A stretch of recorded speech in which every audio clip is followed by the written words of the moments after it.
Sir, you're charged with especially aggravated kidnapping. You're also charged with aggravated assault. And you're charged with theft of a firearm worth less than $2,500. You're talking about stuff that is not relevant. Hello and welcome to the Court of Public Opinion. I am the Recovery Addict, and boy do I have a case for you today. Why is the dog chewing on this guy? I think they have got the wrong guy there. Got the wrong guy, and the dog was biting him. He roughing him up quite a bit. There's a lawsuit. 9 out of 10 judges prefer watching the Recovery Addict live stream in their courtroom. The fireworks are not done. Now we're getting commentary on the case. Dahil hindi Anglican po, he's verbal slaughter. That's literally not true. Is that correct?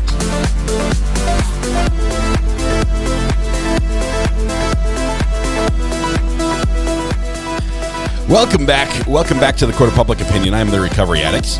Welcome, welcome. Everyone, please come in, take your seats. Take your seats. Orderly fashion. There's room enough on the front row for everybody. Judge, when are we gonna break for lunch?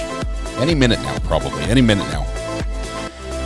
I have a confession. I slept this much. That's zero, none. But I am on my second Mountain Dew, so maybe between the two, we can get through this afternoon. It's going to be rough this afternoon. I think because let me tell you what's going to happen. As soon as I'm done with this live stream, my daughter, who will be waiting outside the door of the studio and burst through the door as soon as I sign off, she's going to say, "Dad, now can we put up the lights?" Because I have to put up the lights on the pillars on our front porch, because tomorrow there's a Christmas parade that goes right by my house, and I apparently have to have the lights up for that. All my neighbors have decorated. It's the least I could do. All I do is wrap some lights around some pillars and call it good. But I've got to do that. I've already, and then we decorate the car as well. We'll have to decorate. We have to do the lights. I was shamed into it. Red Pen. I don't think this was a fair fight. I think I got ganged up on, much like our good friend at the bar in this court case. Either way, we're gonna get this. What time are we coming back? We're back right now. At least I am. I think. Am I on the air? Can you guys see me? I can see you. Is your daughter a professional fighter?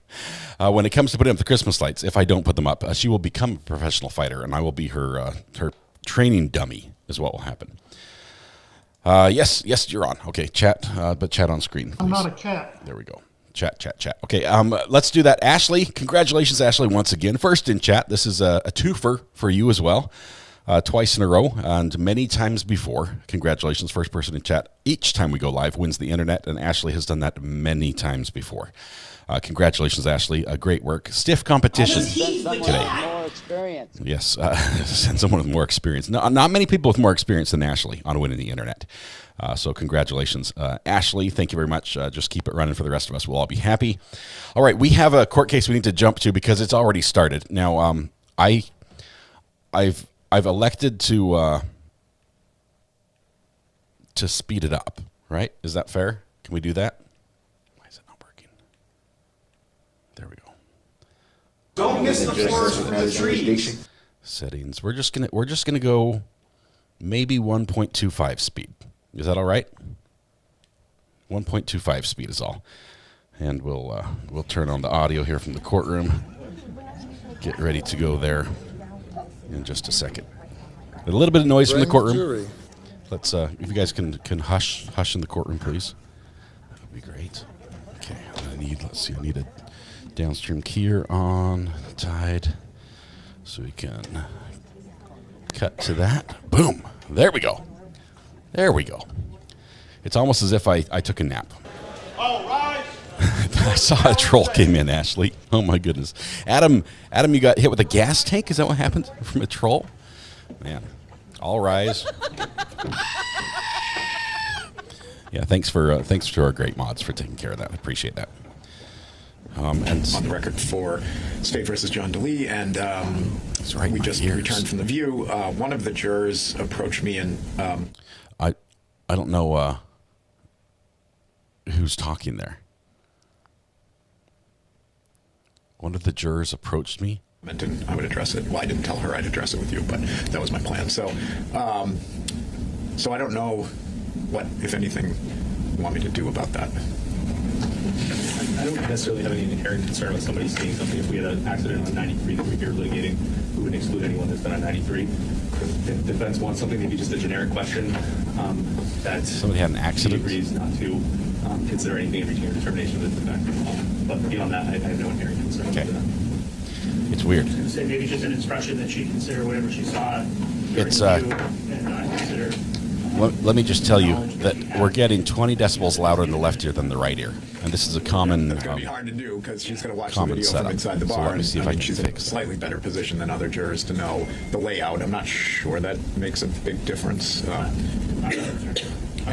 Okay. So somebody got in an accident outside the bar one I guess time? what I'll do is I'll say generically to the jury that, you know, some of you may have, you know, gone to the GOAT in the past, you know, because jurors are drawn from the community, we anticipate they might have some experience with the locations, and there's nothing wrong with that. And He said leave it GOAT. at that. I had another question. The jurors asked one of the bailiffs a question about taking notes, so I'm just going to explain to them. You do that, Is Judge. not to allow them to take notes, so and explain why that is. So, Oh, no notes. Can everyone's cell phone be turned off on signs mode, please?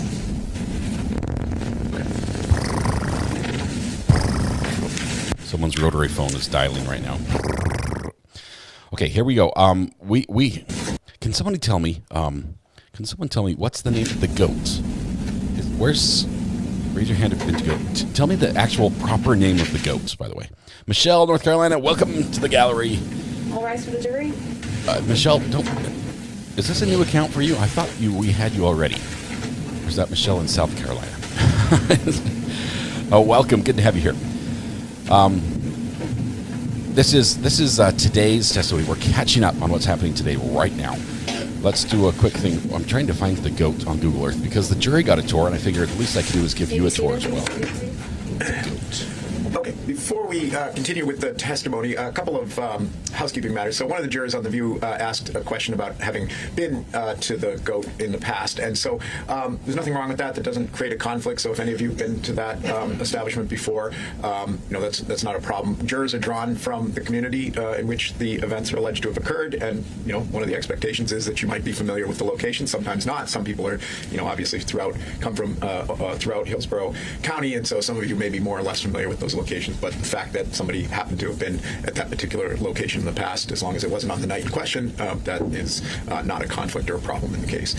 Second, one or more jurors asked a question of the bailiff about taking notes. So that's a complicated question, and sometimes I allow it and sometimes I don't. And typically in a case of a relatively short case like this, I do not take notes. And the reason for that is there are pros and cons to taking notes. You'll probably see me take notes. My job is very different than your job in this process. Your job is to determine the facts and to pay attention to the witnesses and to judge credibility. And so if, you know, jurors are taking notes, that may distract you from paying attention to the jurors or paying attention to what's going up on the screens. The other risk with taking notes is that, you know, notes are not infallible, and what can happen is, you know, once you're back in deliberations, if you have a disagreement about what a witness may have said or what may have happened during the trial, and one juror says, well, it's in my notes, so, you know, that's got to be accurate, that juror then tends to have more power, I don't want to say, but more influence in the deliberations. That's why we have 12 people. You know, the reality is that's a better decision-making process than a single person paying attention. Some of you pick up on different views and different things, and that's why 12 people decide the case and not just one. So for the purpose of this trial, I'm not going to allow you to take notes either during the trial or don't take any notes to, you know, jot down issues when you're either at home or back in deliberations. Okay. Google Earth drove their car right into the goat. Pickles, Officer Erickson. There's the bar. This is where it happened, right here. Look, that's the goat. That's the goat. How do we get out back to the street? There we go. Okay, let me. want to be on the street, not in the goat. So that's where it happened.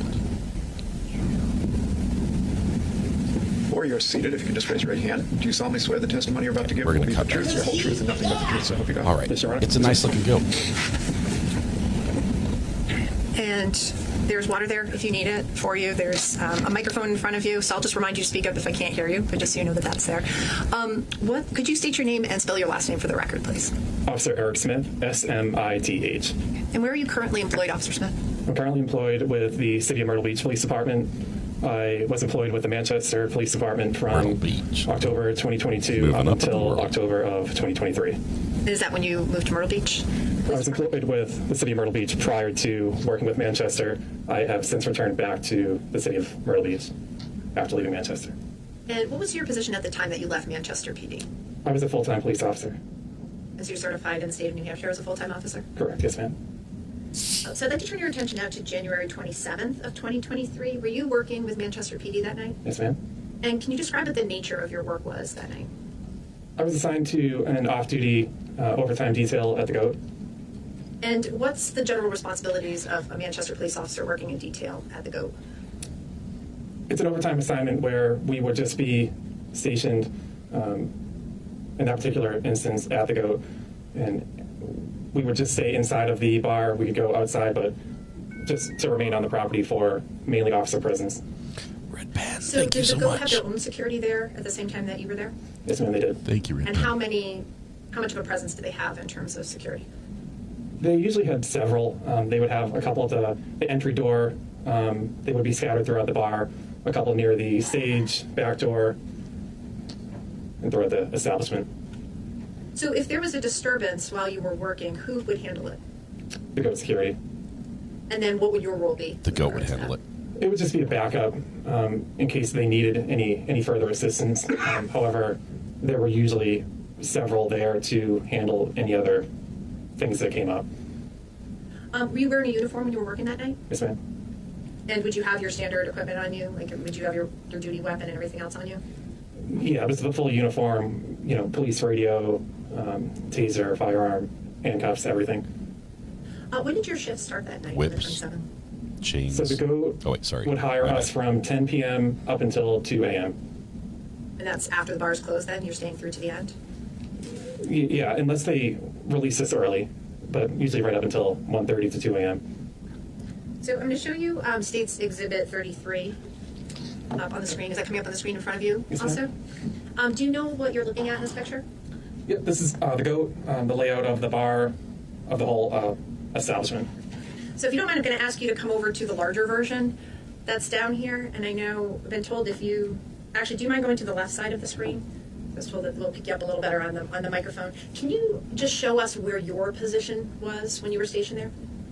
So this would be the front entrance. So usually I'd be anywhere at the front entry door, primarily in this corner here. So I could pretty much see anyone who came in to the bar. I really didn't go much beyond that. Usually right around here to this general area, and that's where I'd be the duration of the night. And you mentioned the other bouncers or security that are there. Where in general were people the night that you were there in terms of that type of presence? So there would always be at least 2 at the entry door, and then scattered throughout. So usually this would kind of be like an office area, like a front desk. This gray box would be like a front desk area. You would have at least 1 here, and then scattered throughout. This is like a back door. I think you would usually have 1 in that general area to prevent people from leaving out the back door with alcohol, their beverage. But yeah, usually throughout the whole general area, they'd be scattered throughout. All right. Thank you. You can go ahead and take a seat. So you mentioned that you were seeing people as they came in. Were you responsible for checking IDs or screening anyone, or were you just there as presence? No, ma'am. The GOAT security is actually pretty well trained at, with their special flashlights at looking at IDs and determining if they're legitimate. They're probably the greatest of all time as far as security goes. Checking IDs or anything like that. How busy about was the GOAT that Friday night? The GOAT is usually fairly busy. The dance floor area would be pretty well crowded. You'd be lucky to get a seat anywhere in there. On the dance floor? So I'd like to turn your attention now to around 12:40 a.m. What was happening inside the bar around that time? So I noticed a large rush of people, mainly security, head to the ramp area, which is central to the bar. And I hate to ask you to get back up, but do you mind just showing us again on the diagram where you're referring to? Up and down. Oh man, this guy fills out his suit quite nicely. I'm not. So I'm as not I see it, I'd be commenting on somewhere in his that general area, physique. and I noticed that it fits him well. a lot of people were going to the central area where it says ramp right here, and so I pretty much moved from that area to that other area as well. Okay, thank you. So when you saw people moving towards that area, you're seeing security. Can you describe what you did yourself? The GOAT security had broken up the fight at that point. Everyone was pretty much separated. I really didn't have any role. They pretty much separated them instantly and moved them from that ramp area out to the front exit. So to be clear, did you see the altercation itself, or did you just see the aftermath? No, ma'am, I didn't see the altercation. Were you able to see the individuals that were involved in the altercation? Just one. I didn't see the actual fight happen, just essentially the aftermath. Okay. So the person that you saw, can you describe what he looked like, what his appearance was like? Very tall, heavyset male, white, Caucasian. And do you see him in the courtroom today? Yes, ma'am. Can you describe him by where he's sitting and something he's wearing? Full beard, shaved head, sport jacket, blue tie. Nice. One of the best descriptions we've ever had from a witness. Can you describe what the defendant's appearance looked like to you at that time? He had a laceration on his the left side of his face in the cheek area. And could you tell if that was bleeding at the time that you saw it? It was a fresh injury, yes, ma'am. You described him as being tall. Can you just describe his size for me? Again, I don't want the words in your mouth. That's called I'm bleeding. 6'4", and he was taller than I am, so he was at least 6'4", so above average height do the and above average build. And when you say above average build, do you mind if I ask how much you weigh? I weigh about 220. And would you say that he was that weight, or he was bigger than you? Definitely bigger. Big guy. And can you describe what his demeanor was like? Like, how was he acting at the time that you saw him? He was aggravated from just being involved in an altercation. And I won't ask you to kind of speculate why he was upset, but can you just tell me what you were seeing from him in terms of how did he sound, how did he look? He sounded like he was saying, and yelling. "Who hit me?" So you described that security moved him, and I know you weren't sure who else was involved, but was it all the way out the front door? Can you just explain for us where you saw them go? So just feel free to wander down. So off they the escorted stand. him from the ramp area, right around this main bar, out the main entrance exit, and he was ejected from the bar. Okay. And did you follow out of the bar, or where did you go at that point? I activated my body camera as he was being ejected, and I stopped my body camera. At this point, I was still inside the bar. However, a minute or two after, I did go to the exterior of the bar. Okay. Thank you. So when you take a seat, I'm going to ask you a few questions first off. At any point during that time that you were in the area of the defendant, you said he was yelling, did you ever hear him ask you for help? No, ma'am. Did you ever hear him ask anybody else for help? No, ma'am. You talked about your body cam. Can you just explain for the jury how that works? How do you use that as an officer? The Manchester Police Department, they have a body camera where it will be activated by a wristwatch. So if I press the button 2 times, it would activate the camera. I had my wristwatch attached to my duty belt. So if I pressed it twice, it would activate the camera. The Go gadget camera. Audio would come on after the fact. It's a 30-second delay. So the visual portion of it would be instantaneous. However, the audio would come on after the fact. It would have delay on it. And is this running the whole time that you're working? Or what? At what point do you activate it, or why do you activate it? I activated it when I determined that there was an altercation. So and when I'm sorry. No, please go ahead. When I determined that there may be a police involvement, I activated. So you hadn't been running it the whole time you were on the detail? No, ma'am. So I'm going to show you the beginning moments of what's marked as State's Exhibit, or has been entered as State's Exhibit 69. Do you recognize, this is like the still before it starts, do you recognize what we're looking at here? Yes, ma'am.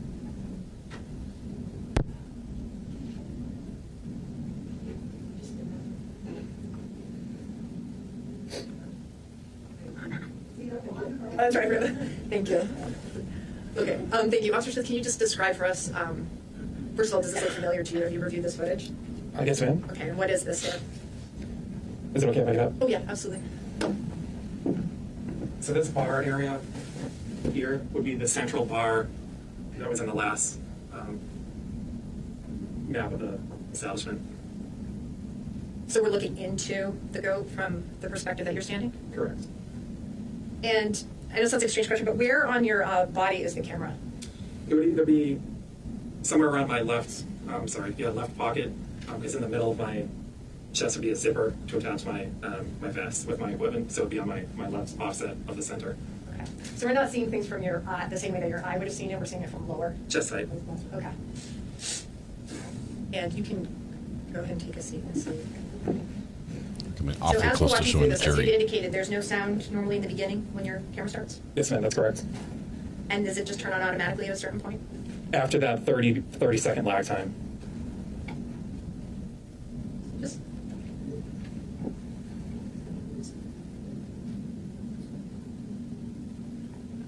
I went too far.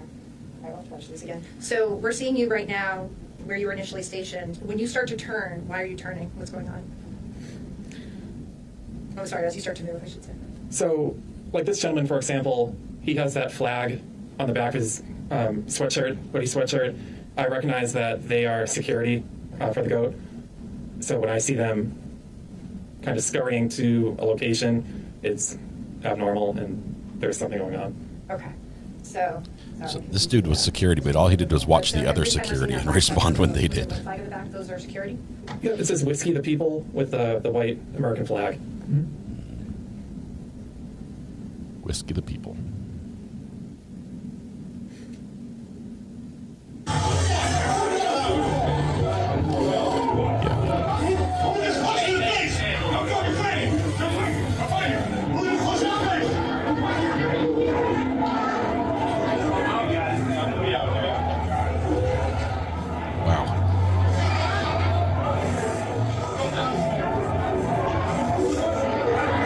There's the goat right there. He's got the shirt on.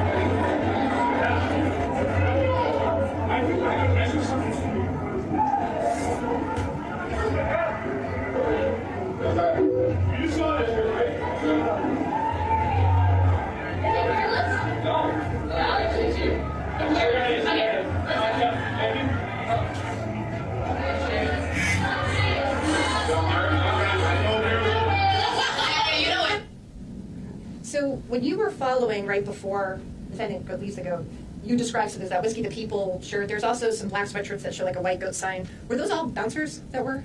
Yes, ma'am. So they all work there in a security type role. Okay. So all those people that we saw in front of you kind of walking out towards the exterior, those are all goat security? Okay. So you started to explain to us, what did you do after this point, after the defendant was kicked out of the goat? It appeared that security had squashed the argument. The parties were separated, and he left willingly out of the bar.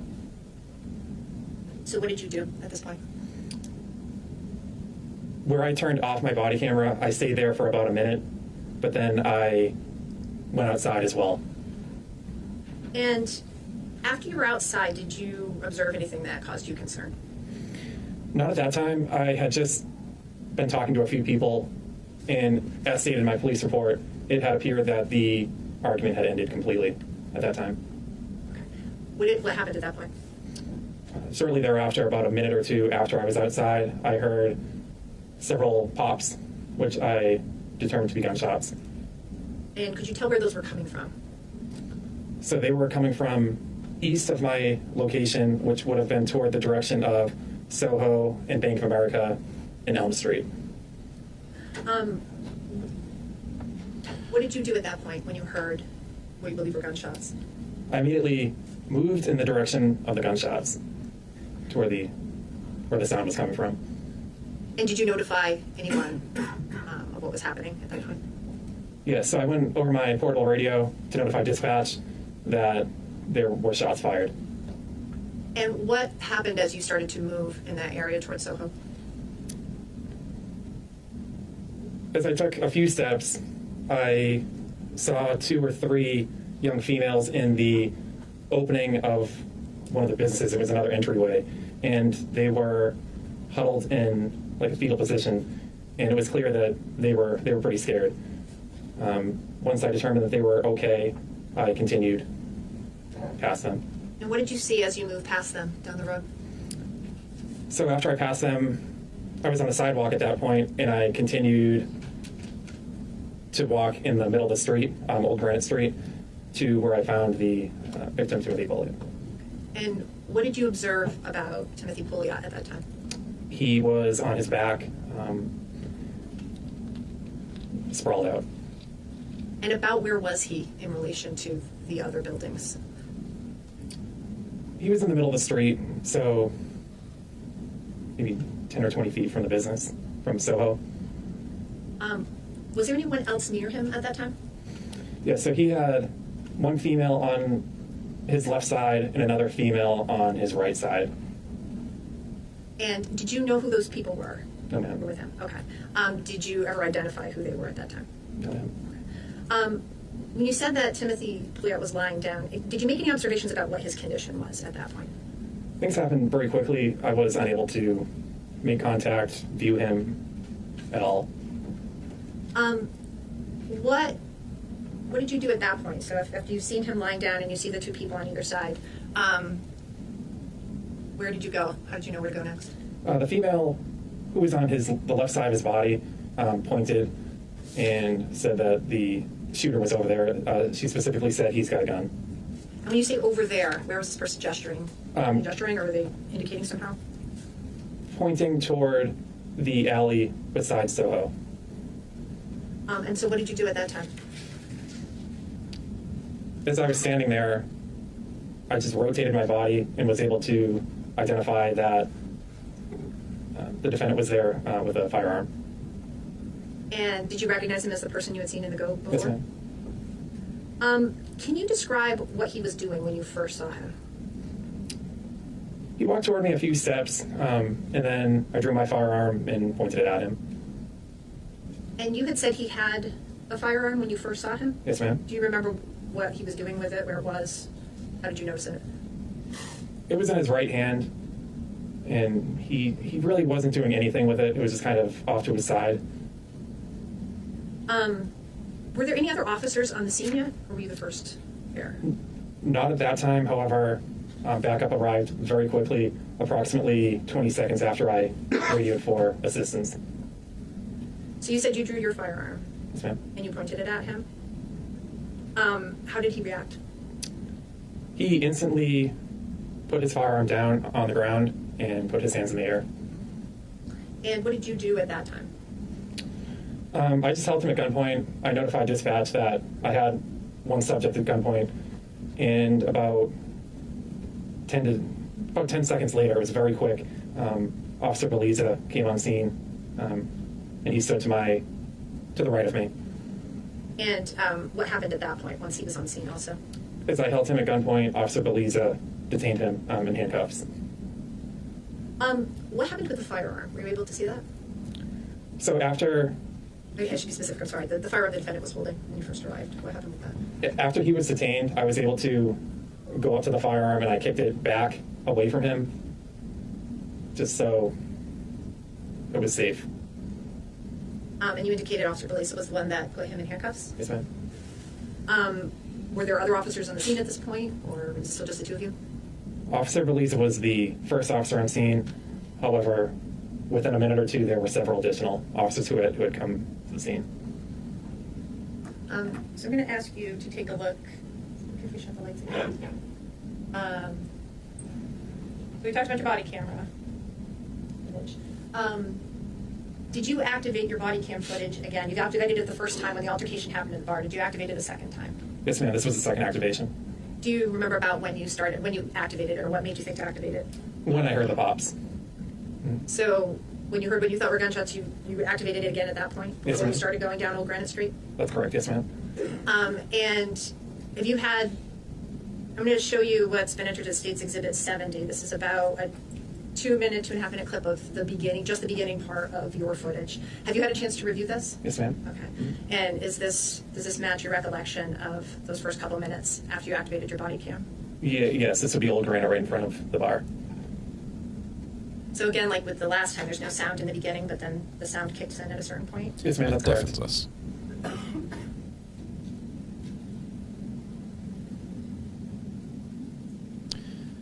Okay, so Soho is actually, I'll show you. It's another building. It's a ways away. Oh, there we go. Is that the person gesturing? Mm-hmm. You can see her point in the direction. She's like, that guy over there. Put down. Put down. Put down. Get on your knees. Get on your knees. Get on your knees.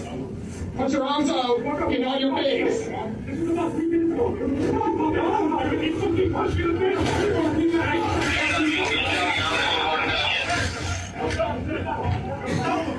Hey, someone check in.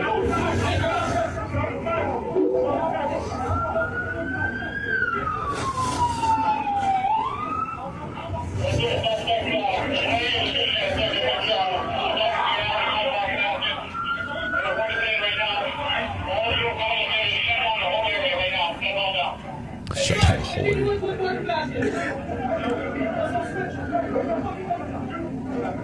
Shots fired. Guy got shot. Okay, down. Hey, Sarge. Weapon here. I saw a weapon.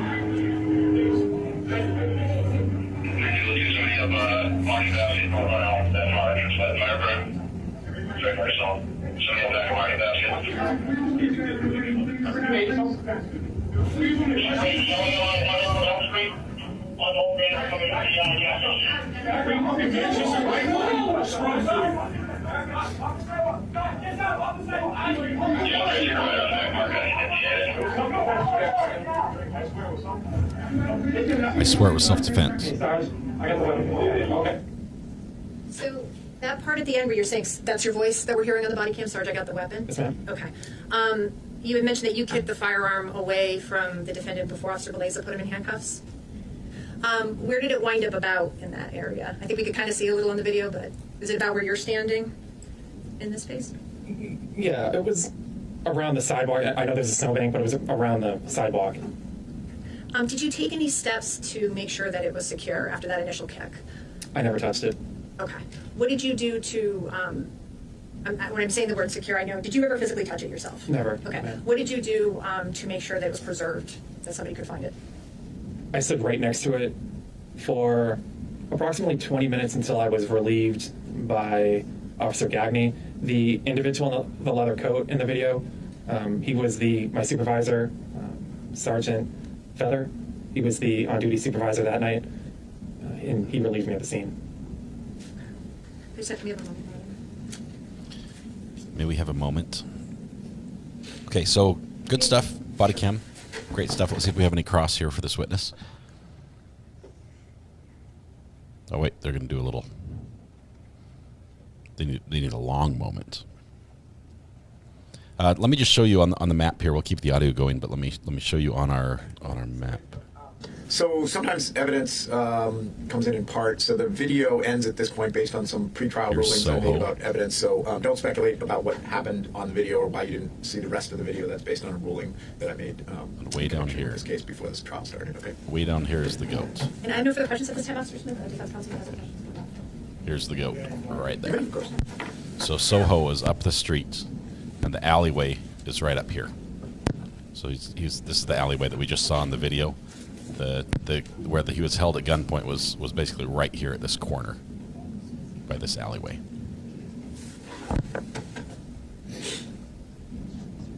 Now it's almost like we went on the tour with the jury. Michelle, this is happening today. We are on catch-up, so we're an hour or two behind them. So that's why we're watching fast, so we can catch up you back very where we are today. To the beginning of the evening. I just want to set the scene again. So if we go over some ground that we've already gone over, I do apologize. So you were on a detail at the GOAT that evening, correct? Yes, sir. And by detail, you mean that essentially the GOAT hired you to be there. You were off duty, but you were there in an official capacity. Sorry, every time they say the GOAT, we have to and your push the job there button. is essentially to be a police presence, correct? Yes, sir. And you still retain all of your official police powers, right? You can detain, arrest, write reports, do all of those things, correct? Yes, sir, correct. As a matter of fact, you testified that you're in full uniform, you have your radio, you have your service weapon, you have all the equipment that you would normally carry as a police officer when you're on duty, correct? Yes, sir. And that's kind of the point, right? Like you're there in uniform as a presence in the bar for safety purposes. Yes, sir. Okay. And if somebody committed a crime in your presence at the GOAT, you would have the ability to arrest that person, correct? Yes, sir, that's correct. And as part of your uniform, you've already stated you had a body-worn camera, and we've already reviewed some of that video, correct? Yes, sir. Okay. So at some point that evening, you had reason to respond, and that's why you activated your camera, correct? Yes, sir. Now, just to place this in time, was this close to closing time? Had the band stopped playing? Can you sort of give us a general idea of what was going on at the moment you felt that just prior to this altercation? It was around 12:30 to 12:45, shortly after midnight. The band had played their last song, and people were starting to leave. Okay. Had the lights been turned on at that point, or were they coming on, to your recollection? I believe that they turned them on like in phases, like they would have some lights come on, but it wouldn't be fully lit. Do you recall what time the GOAT closed? The detail goes until 2 a.m. However, some nights, if people cleared out of the bar quickly, we would be signed out around 1:30. Okay. It's fair to say there were still a number of people at the GOAT at the time that the incident took place. Yes, sir. Now, you've already told us where you were stationed and why. I'm just going to go through that very briefly with you. You're essentially at the front of the establishment, right? Between the main portion of the bar and the doorway. Is that accurate? Correct. Does that give you a pretty good view of most of the main portion of the bar area? Yes, it does. And you were in a good enough position to see that there was some sort of an altercation going on? Yes, sir. Okay. Now, I'm going to step you through this. Judge, can I just approach? This is where he was. Look at that amazing entrance. Well, I've just started.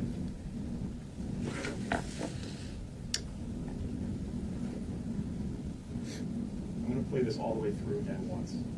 Before he gets there, we're going to zoom down here and see what happens. What does it say on the wall here? Correct. Yes, sir. That's in front of you right now. Live free or die. No, I don't. Band's practicing. Band's right up there on the stage. Okay, let's go back. Let's see what they're showing us. Pause as well, so.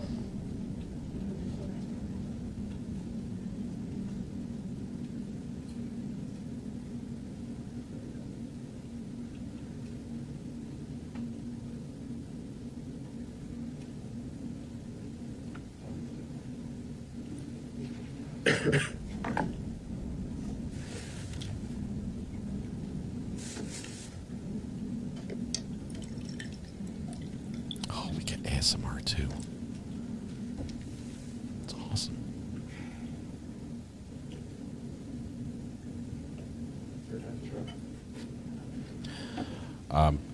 Honestly, I can see the image without my head on there, and there's nothing on that side that they're showing.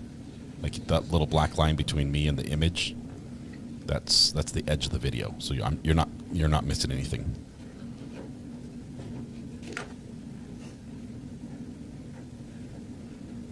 We're having technical difficulties anyway.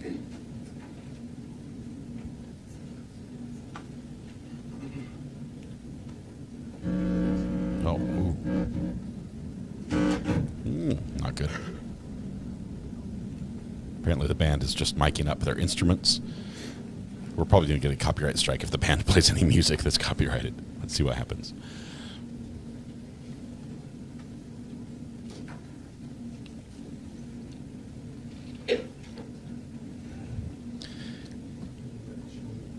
Sound check, sound check. Test 1, 2, 3. Testing 1, 2. Is this thing on? Hey guys, we're happy to be here. We are the high school rejects. We're going to play for you tonight here at the GOAT. It's our favorite place to hang out. Pete back there is on the drums. How about a drum solo? Kick things off, Pete.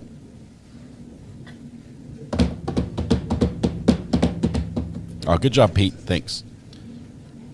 This one's for all the ladies out there. What song should we open up with if we were the band playing at the GOAT? What song would you open up with on your set? I want you to put some thought into it.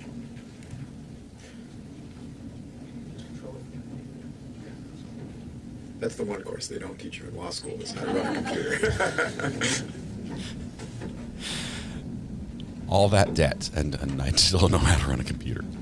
Freebird. A little bit of Freebird. That would be good. Small town Saturday night. I would walk 500 miles.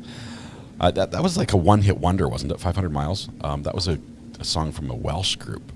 Literally, can you name any other song that band sang? I can't think of You've already one. identified that this is your body camera. This is where you start going, correct? You start moving towards the incident. Brick House. Brick House is really good. Okay. Oh, sorry, I'll move it so we can see. Now, you've already told us that they turn the lights on at phases. Do you agree it's still fairly dark inside the boat at this point? Yes, sir. It's dark enough for you to want to turn on your flashlight, right? Yes, sir. Now, can you affirm you had a multicolor LED binky in your mouth at the time? You don't yet have audio, correct? No, it would be the first 30 seconds where it would go without audio.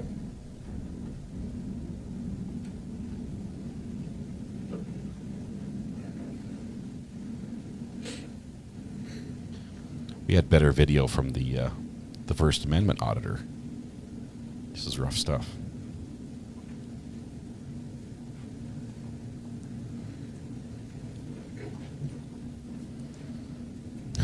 You guys have some good song suggestions.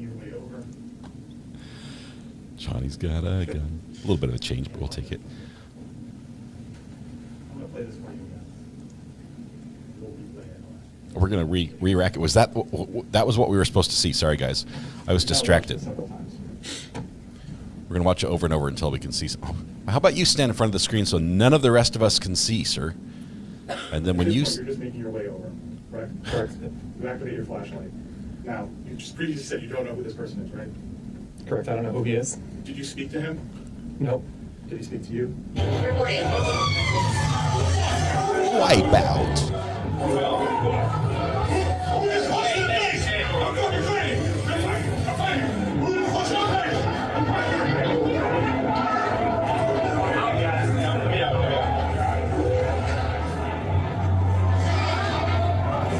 I guess they have hockey rules at the bar. The loser of the fight gets thrown out.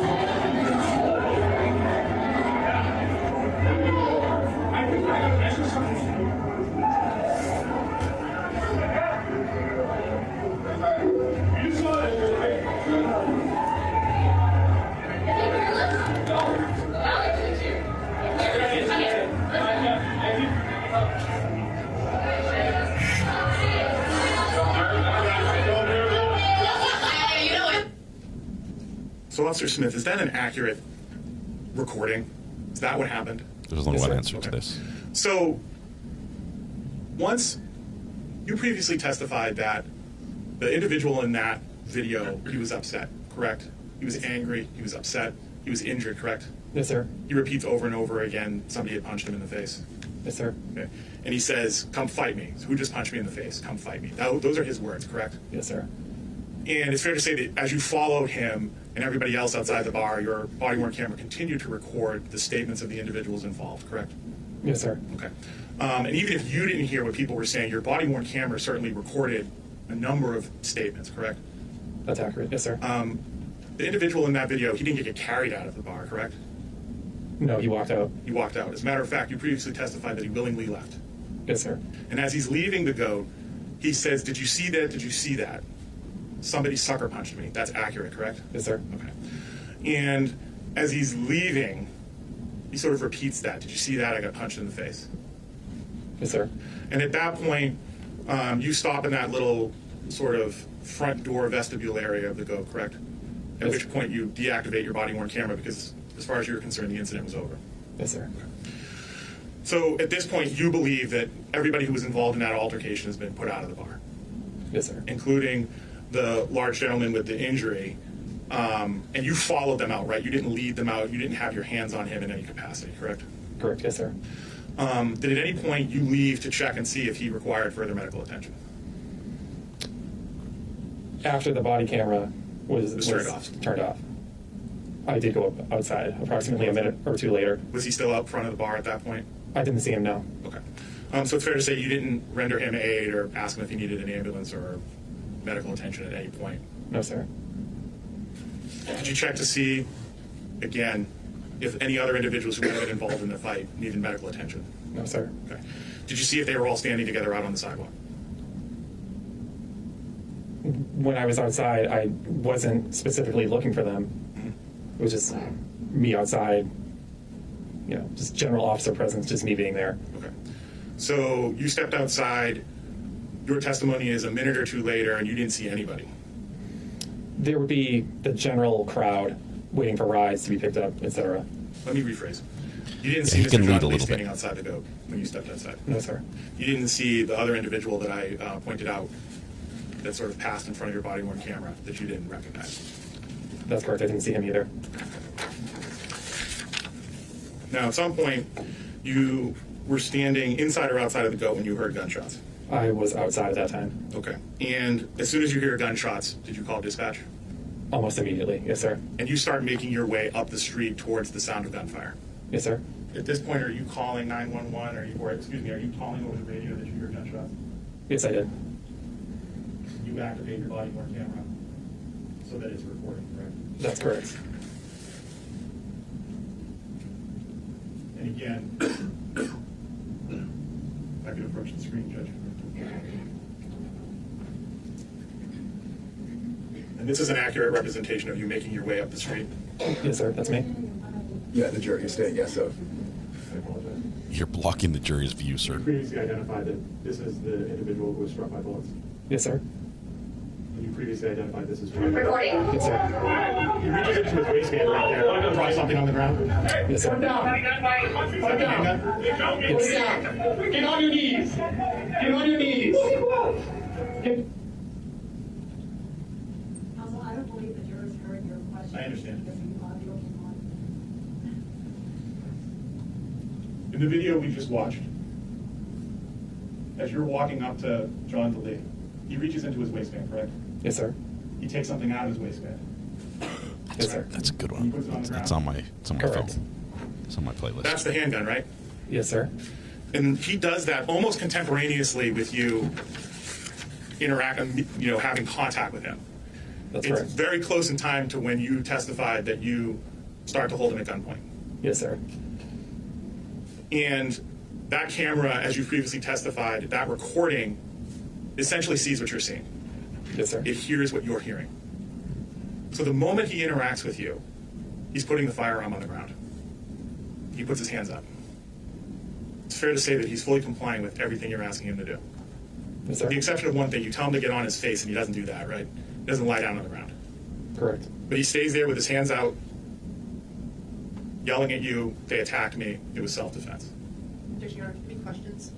No witness. Yeah. I guess it's leading. It's cross, so these are leading questions. Go ahead.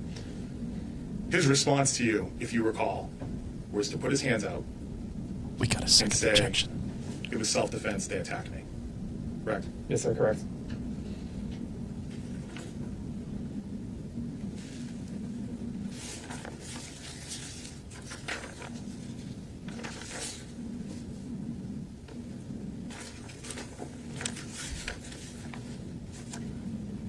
I have a couple of basic questions about your training, if I could. Were you trained by the Manchester Police Department or were you trained elsewhere? My initial training was from the South Carolina Criminal Justice Academy. Okay. And at some point in 2022, you became a Manchester police officer? Correct. Yes, sir. Okay. And were you trained by the Manchester Police or by an academy in New Hampshire? By the Manchester Police Department. Okay. And you became familiar with the Manchester Police Department use of force guidelines? Yes, sir. Now, the use of force guidelines cover a broad spectrum of force usage, correct? Yes, sir. From simple control techniques, the use of pepper spray, the use of deadly force, correct? Judge York, you Judge. Objections are flying in this one. We have just in this last 2 minutes alone had 2 objections, which is 33 and 33. 66% of the objections in this trial so far, just in the last 2 minutes. Definitely spicy. One of the objections was objection leading, but it's cross and it's allowed, so that was overruled. Now we have an objection that's on the sidebar that we cannot hear. Yes, he did say South Carolina, and he does. I think he has family there. He was trained in South Carolina, and then he's working now at Myrtle Beach. So, you know, he's come back just for this trial, I guess. I will say, defense is doing a good job pointing out that in the moment when the body cam was capturing stuff, there is a lot to support that this gentleman at least felt like he was the victim and he had been attacked. What he verbalizes on the scene is he's getting kicked out of the goat, which we said goat, so as he's getting kicked out of the goat, he's saying, "Do you see who punched me? You know, somebody attacked him." And even when the officer makes initial contact with him after the shooting, he's like, you know, it's self-defense. You know, we saw that in the video. We haven't seen it in this last video. They cut it before then, but yeah. So I think he might have at least some evidence to support that. Now we haven't got to the fact that he shot the guy 9 times and how many times he got hit in the back, but you know that's going to be another matter. But he chases the guy down. Here's the problem, Ed. Apparently, the shooting happened in the blind spot. We have all the cameras, but it happened in a blind spot, so it's going to be one person's word against another. Officer Smith, are you trained in the use of pepper spray? Yes, sir. Does the Manchester Police Department have policies and procedures about the use of pepper spray? Yes, sir. Okay. Does the Manchester Police Department consider pepper spray to be a less lethal weapon? Yes, sir. And it's a weapon that is used by police as part of their training and experience? Correct. Yes, sir. When training or teaching police officers in the use of pepper spray, does the Manchester Police Department train you that the circumstances in which pepper spray could be used could be or could lead to issues around lethal force? Sustained. Can you repeat the question? I failed to ask a different question. Objection Is pepper sustained. spray... Strike that. It was a compound question, maybe? Does pepper spray have a disabling effect when used on individuals on the street? Yes, sir. Okay, that's good. Does it burn the eyes? It does. Does it cause Sting the difficulty skin. breathing? Over. Does it cause difficulty breathing? Yes, sir. When it burns the eyes, can it make it difficult for somebody to see? Yes, sir. Have you used pepper spray on somebody in the course of your duties? No, I have not. What?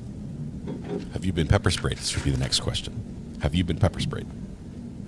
No further questions, Judge. Can you redirect?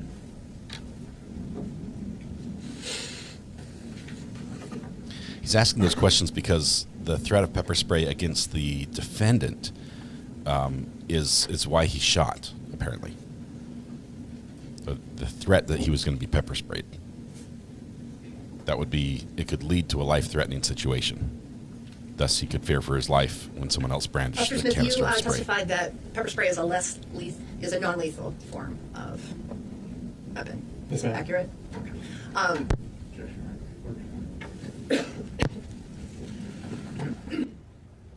Wow. She got almost one question out. And they're watching now Godzilla versus...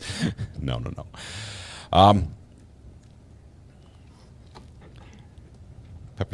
Peppered spray sucks, but if you're on meth, it's not so bad. After a while, if you get used to it, it's almost like Banaka. You just... breath spray, freshener. Yeah, most officers that carry pepper spray are required to be pepper sprayed. So you testified that pepper spray is a less lethal form of a weapon. Is that accurate? Yes, ma'am. Mm-hmm. And that's why officers use it? Correct. One of the purposes? Thank you. I have no further questions, Your Honor. Okay. All right, you can step down. Why don't we take the lunch break then? So we will resume at 1 o'clock. Okay. Yeah, we're not going to take a break.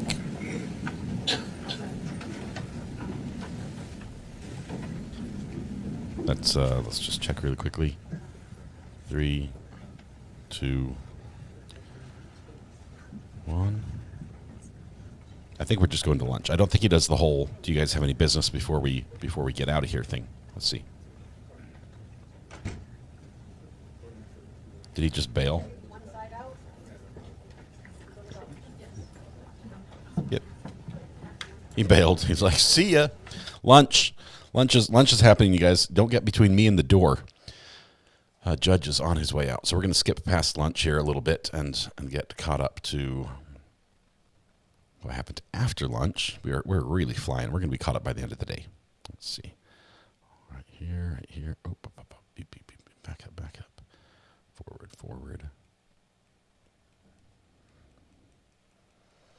Forward. Wait for it. There we go. Boom. Okay, let's jump back to where we were. I think. Oh, good. We have this beautiful little hiss in our right ear, which I'll see to try to take care of. Hey guys, while we're waiting for them to come back from lunch, which is going to happen just momentarily, I have to get rid of one of my emojis because we need to replace. I need 190 more members before they'll give me another emoji slot. So I have to get rid of one of the existing emojis. Can you guys just vote amongst yourselves and let me know which one needs to go to be replaced with bus stop? This is going to be a friend of the defendant's ex-girlfriend, Olivia Leonardo. Speaking with the defense, there is two things that they intend to elicit. The first of which is during opening, defense alluded to Miss Elliott, or the defendant's ex-girlfriend, claiming that Timmy, in passing by, challenged her to punch him. We filed motion on number 5 that was to exclude any character evidence of Timothy other than specific instances which we laid out, which was granted without an objection from the defense. It's certainly an other bad act that was not noticed up, and even if it wasn't, it's not relevant. 403, it's definitely unduly prejudicial and outweighs any potential relevancy. The defendant had no knowledge of that interaction between Abby and Timmy, so it's only an attempt to attack the victim's character. So, I don't intend to bring it in as something, I guess, I don't think it's another bad act. It's not meant to smear his character. It's the mindset that he's in as he's pursuing, and the doggedness with which he is pursuing Mr. Delee, that somebody that tries to stop him as he's pursuing Mr. Delee, he challenges them to a fight on the way so that he can go get Mr. Delee. So it's not a separate occurrence. I don't think it's another bad act. It's part of his pursuit of Mr. Delee, and it's part of the milieu of exactly what's happening at the exact time that it happened. Mr. Delee is being planned and carried out. So give me a proffer as to what you anticipate to, or what you want to elicit. So Mr. Pouliot is running up Old Granite Street, and at the time, Mr. Delee is past the Soho, or just about at the Soho, or just at the entrance to the alleyway. And Mr. Nash and Mr. Mendoza are up by the Soho and across the street, and Mr. Pouliot is walking in a relatively rapid clip up the sidewalk towards Mr. Pouliot. And in some of the exhibits, Abby Elliott, the ex-girlfriend of the defendant, basically chases him down to grab him. She grabs him and tries to stop him. And at that New point, emoji's been posted. You'll have to refresh to get it. Very brief interaction where, among other things, he says to her, in words or substance, go ahead and punch me in the face. She declines to do so. He escapes that interaction and continues on and confronts Mr. Delee. And so this is like in the moments before the sort of final fatal confrontation. Correct. This is after the altercation between Nash and Mendoza and Delee, and before the sort of next stage up. So yeah, this is 30 seconds beforehand. It's well outside of earshot of the defendant. It's down the street. There's no information that anyone else heard this, and I would say that the video might counter some of the characterization of what Miss Elliott was doing when she physically came into contact with Timothy. But either way, at that time, the defendant is up the street. He had rounded the corner by Soho and has absolutely no relevance to the defendant's state of mind.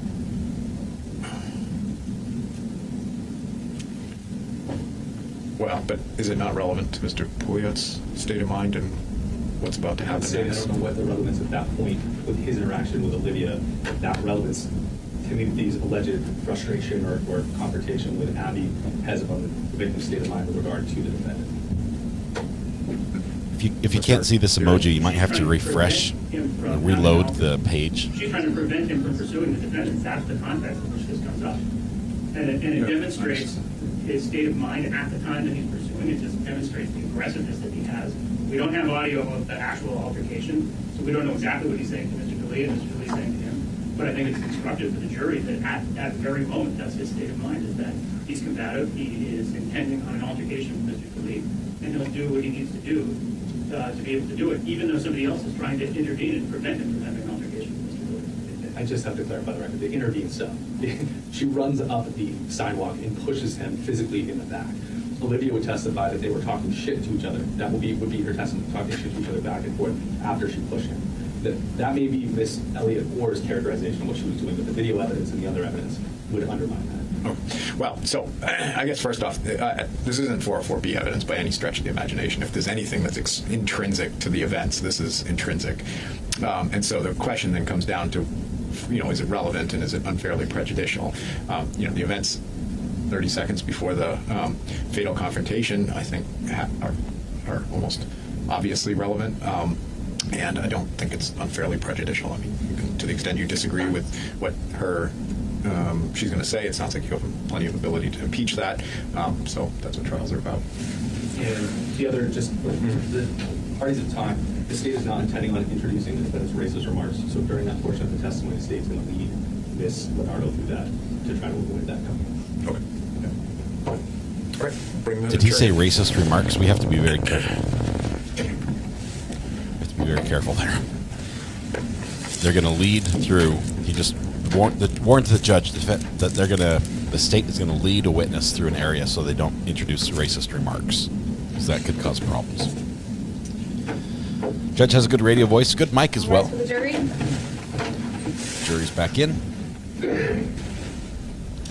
Yeah, Man Bun was voted off the island. We replaced it with Bus Stop, which is right here. Jury bus stop. That's where we pick our juries, is at the bus stop. All aboard. Judge is wearing a bow tie. Yes, we've had a couple with bow ties. Okay, ready to call your next one. Thank you.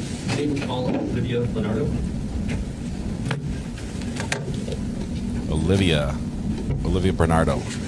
Is this the girl that declined to punch the guy in the face? The victim in the face, when he's like, punch me in the face, and he wouldn't. She wouldn't.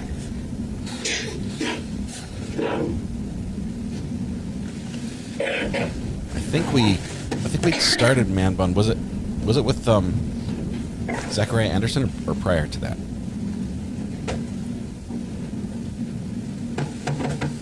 Just watch your step. You can just walk up there, but if you get up towards the back. All witnesses should have to wear what they were wearing the day of the event. You can just raise your right hand. Do you solemnly swear the testimony you're about to give will be the truth, the whole truth, and nothing but the truth, so help you God? Yes. Have a seat. How you doing? Good, how are you? Good. Can you please just state and spell your last name for the record? Olivia Leonardo, Lonardo. And can you share your Instagram? Where are you from, Miss Leonardo? I grew up in Salem, New Hampshire, but I currently live in Windham, New Hampshire. Okay. How long have you lived there? About 4 years, I think. Okay. So back in January of this year, you would have been living in Windham? Yes. Okay. You said you grew up in Salem. Did you go to high school in Salem? Yes. Okay. And what type of work do you do? I'm a graphic designer. Okay. How long have you been doing that? I just started my job about 7 months ago. Okay. All right. So I want to move on and focus on January 28th, really kind of the night of January 27th into the early morning hours of January 28th. Can you describe for us what your plans were as you led into the night of January 27th? Yeah, so Nicole and I wanted to get together, go out. We were planning on going to the GOAT. We were just trying to think of anyone else we could get to go with us. So that's when we reached out to Abby and asked if she wanted to come with us. Okay. Abby, what's Abby's last name? Elliott Orr. Okay. And how did you know her? We went to high school together, in middle school. So you guys were friends? Yes. Okay. So it was you, Nicole Bergeron, and Miss Elliott Orr. I assume that you don't call them by their last names? No. How do you address them? I call Nicole, and Abby instead of Abigail. Okay. So I'll use those names to try to eliminate any confusion.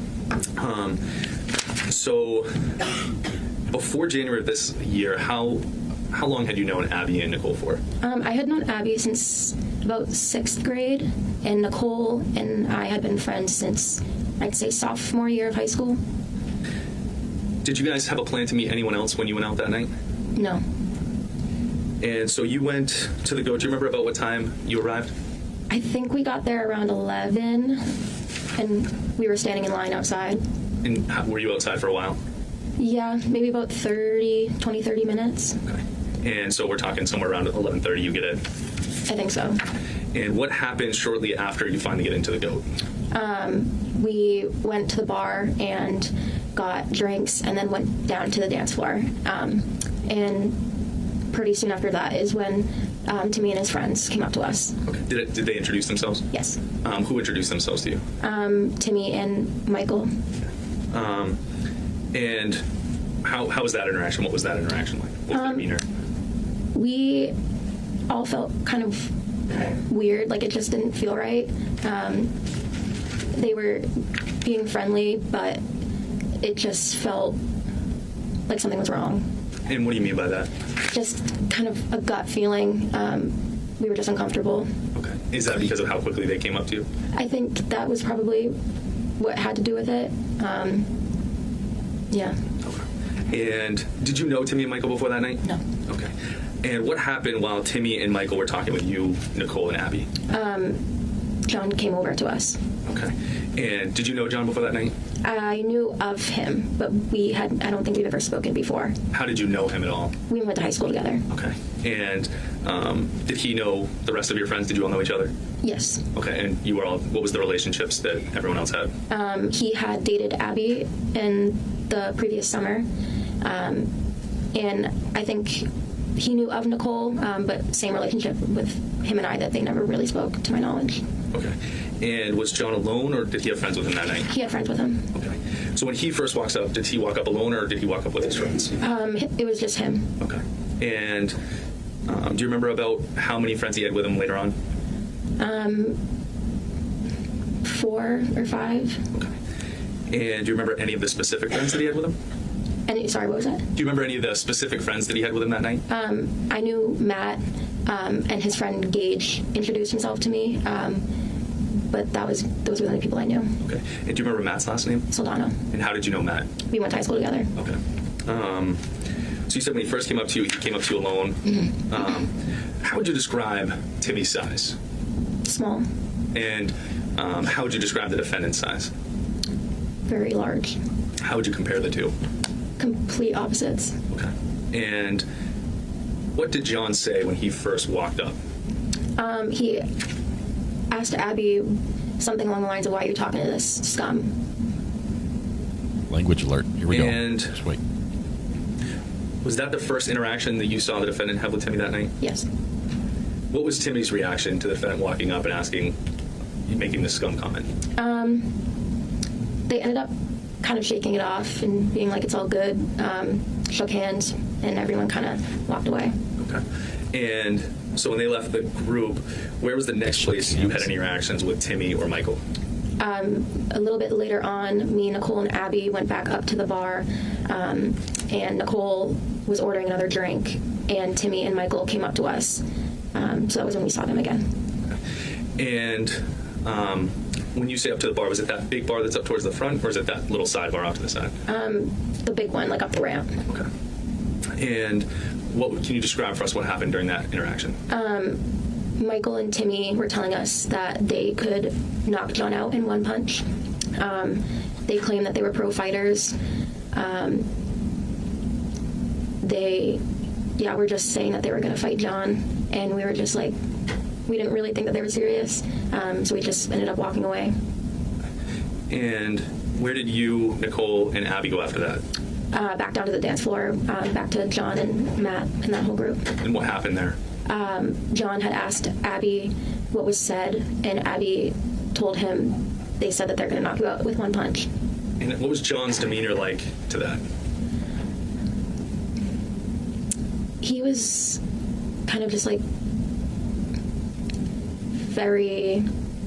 didn't really seem that it mattered, like just kind of like, okay. You seem happy that they had said they wanted to knock him out? I mean, no, but he was just kind of casual about it, okay. Like he wasn't worried. Okay. And what happened? What happened after that? What did you see next after that? John went up to the bar where Timmy was, and I saw him talking, kind of standing behind Timmy and talking in his ear.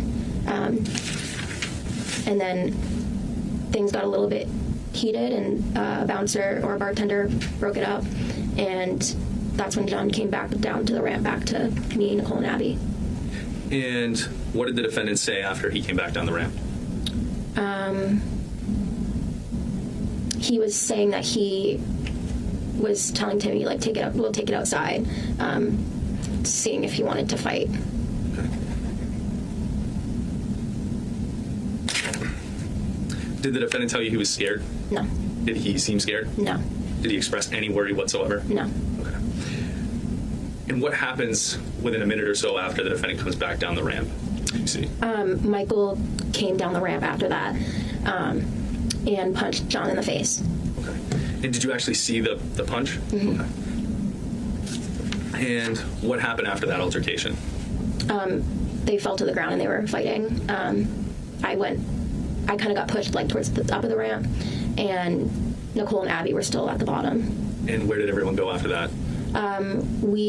John had gotten kicked out, so we decided that it was time to go home, and we were all walking outside of the goat. And what did you see as you were leaving the bar? John was standing outside, bleeding, screaming. I'm just going to pause right there. Can we back up? Yeah, sorry. As you're leaving the bar, what are you seeing in the bar as you're exiting? He was still in the bar, and Abby was talking to him. She pushed him, and then we walked out. Okay.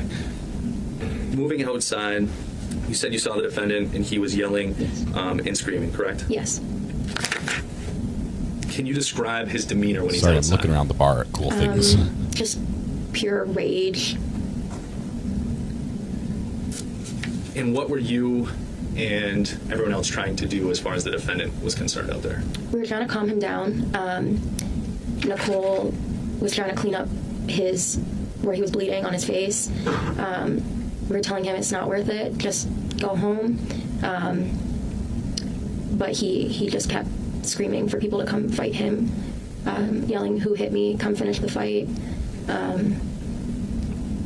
Yeah. Was he yelling derogatory names and swears? Yes. Okay. Now, we're talking about this is right outside of the goat. He was using swears. On that sidewalk area, Yes. right? Were any of the defendants friends with him beyond just you, Nicole, and Abby? Yes, I remember Matt was there. Gage may have been there as well. Okay. So that when the defendant first walks out and this is all going on and he's screaming, it's you, Nicole, Abby, Gage, and Matt, and obviously the defendant. Yes. So, okay. And what was Matt and Gage trying to do as far as the defendant?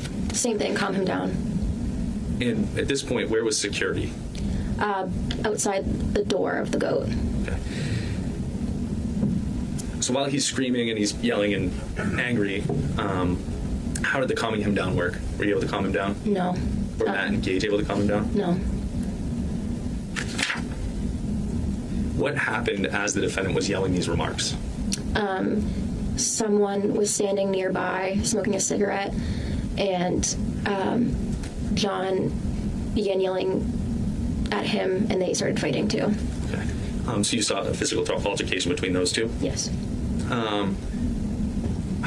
What did you see happen during that fight? That's when Michael came back, and once that fight had broken up, Michael had pulled out pepper spray and pointed it towards John. Okay. And I'm going to talk about that. I want to back up just a little bit first. This altercation between the man smoking the cigarette and the defendant, what did you see during that altercation? They were both fighting, punching each other. Just Snapchat, sorry. Did you see anyone else get hit during that? John did hit Abby in that. Okay, during that altercation. Okay. And so you said Michael came over and he brandished pepper spray, correct? What was the defendant's response to that? He pulled out his gun. Okay. And what did you hear and see when that happened? He took the safety off. Okay. Did you hear that? See it? The kind of click. So you heard a click? Yeah. Okay. And where was Timmy at that point? He was still inside the bar. And that's a loud safety. Did you see what type of gun it was? Handgun, shotgun, rifle? Just handgun. Okay. And what was the defendant's demeanor at that time? And by that I mean, did he look in fear? How did he seem?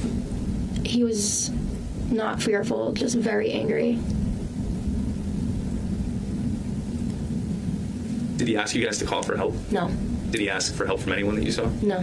Did he scream out that he was scared, please leave me alone? No. Okay. Anything that suggested he wanted to de-escalate the situation whatsoever? No. The gun in custody So does what not have a happens? safety. So we have Michael's walking They across the can street. He's disable. brandished pepper spray. Defendant's pulled out the gun. What happens after that? John dropped the gun, and we were all screaming at him to put it away. Abby was screaming at him to put it away. She said, "Do you want to get arrested? You're being an idiot." And that's when he picked the gun back up, and him and Matt and the other friends started walking down the street. And Michael also walked away. Okay. Up the street. Yes. And you said, so at some point the defendant drops the gun. Mm-hmm. With everything going, is there a lot going on at that time? Yeah. Is it, would you say, fair to characterize chaotic? Yes. Yeah. Okay. Have you? I'll skip ahead. So, what's Abby doing as these two groups start walking up the street? What's Abby doing? She's trying to chase after him, calling his cell phone, screaming. Nicole was trying to hold her back from running up to John. So we're trying to keep her safe, trying to go home. John and his friends, I had figured that they went home or were going home. Same thing with Michael. I thought that they were just going home. And what was Abby screaming? You remember? Something along the lines of "put it away, don't do it." It's just trying to hope that he hears her. No telling cursey him words, to stop. And at that point, you're near what area of? Are you still in front of the goat, or are you a little up the street? Where were you? We're a little bit further up the street. It was like the Makers, like there's like a Makers building next to it. Manchester Makerspace. Yeah, that. We were kind of in front of their door. Okay. Erica, I've got a And quick after the groups walked up the street, were really you able to see quick, where each of the groups went? synopsis I couldn't for you. really if you tell. want. Ready? We were mostly focused on Abby's safety. This is it. That's the whole case in a nutshell. After the group has walked away, do you see Timmy at some point again? Yeah, Timmy walked out of the goat and walked up past us and started talking to us. And him and Abby were arguing. We just kept telling Abby it's not worth it. Let him go. And do you remember anything he said? He told us that none of what happened would have happened if we didn't tell John that what they were saying about punching him. After the groups had walked away, did you hear anything that struck you or caused you concern? Yeah, about 30 to 45 seconds after he walked away, that's when we heard gunshots. And what was your response to hearing those gunshots? Me, Nicole, and Abby ducked, and we kind of just got lower to the ground, and Nicole and I had ran away from the shots, and Abby ran towards them. You said shots, so you heard multiple gunshots? Yes. And I know this sounds like an obvious question, but you said you ducked. Why were you ducking? They sounded very, very close. So we were scared that we were going to get shot. Okay. Were there any cars in the area around when the shooting happened that you saw? Yes. Did you see anybody driving or any pedestrians in the area? Yes. And after the shooting, what happened immediately after the shooting? Sirens, running. I saw Michael jump over a snowbank, running away. A bouncer from the goat came up to us, asking us if we were okay. Did you actually, and I apologize, I didn't ask you this before, did you actually see the shooting itself, the gunshots? No. So you just heard them? Yes.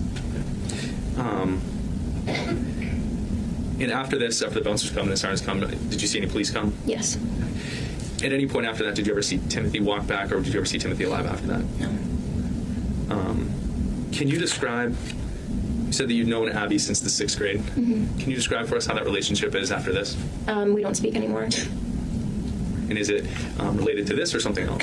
Related to this. Going back to the night of the shooting overall, how much had you had to drink that night? Nothing. And did you drink alcohol back then, as far as just in general? No, I don't drink. Okay. If I can just have one moment, Your Honor. She goes to the bar but does not drink. Smart girl. Let me just say, so far I don't see the problem with what Abby did. The girls warned John that someone was going to try to jump him and knock him out. Like, hey, some guys here are going to try to attack you, blindside you and knock you out with one punch. If I had a friend that knew that someone was going to assault me like that, I wish they would tell me, give me a heads up.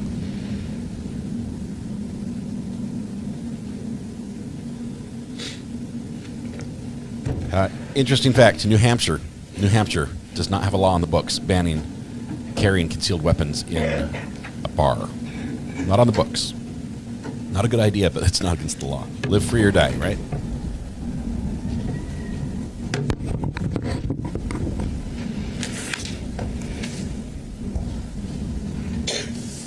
And also, you don't need a permit to carry concealed. Open or concealed, you can carry without a permit. How old are you? I'm 23. And how old were you back in January of 2023? I was 22. How old was Abby at the time?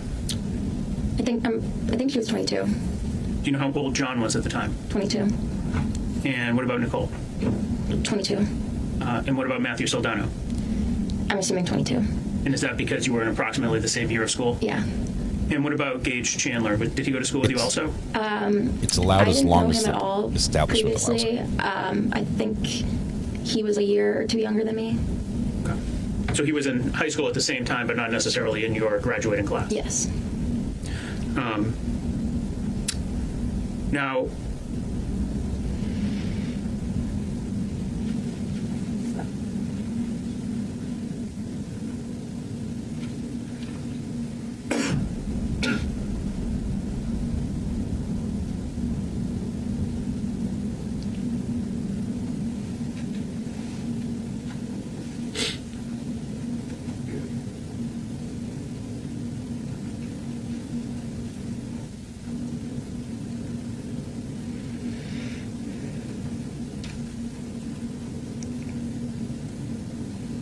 show you States Exhibit 55.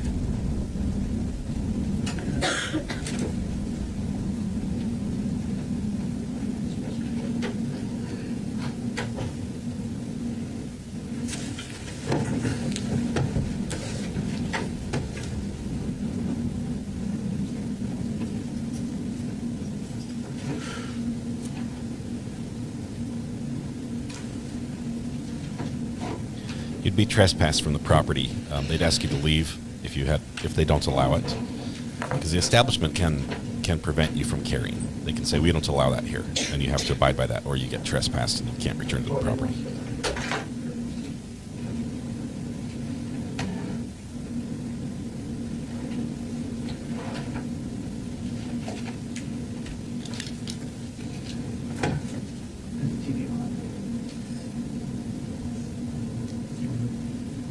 Is the TV on? More technical problems here. We are still in the prosecution's portion of the case, but this is cross-examination, so the questioners are defense. Do you see yourself on screen? Yes. We can't see Could anything. you please walk over to the television screen and maybe stand Jury. to this side of it. And if you could point out where you are on screen. I'm right here in the corner. Okay, in the bottom right-hand corner, in a sort of light-colored top. Cameraman is drunk. And you, It was a rough do you lunch. see Nicole on screen?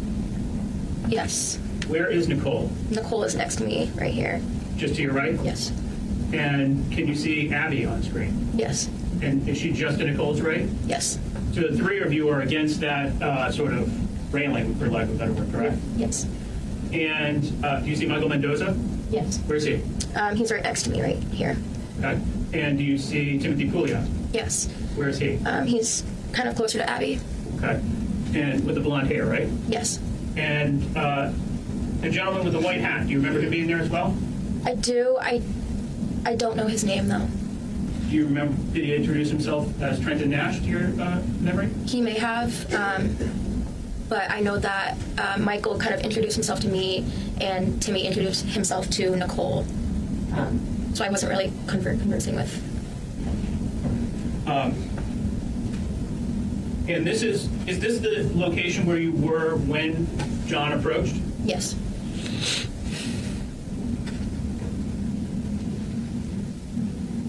Okay, you can sit down.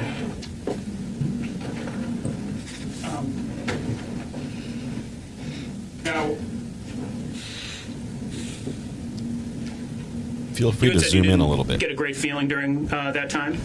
Correct. But it was just intuition more than anything else? Yeah. And so John comes over and makes a comment to Abby about Timothy or about all three of them? I was more directed towards Timmy. But all three of them approached you at the same time, correct? Yes. So, and it was fair to say it was whatever the interaction was happening, even though some people might have been having separate conversations, the six of you were kind of interacting independently, correct? Yeah.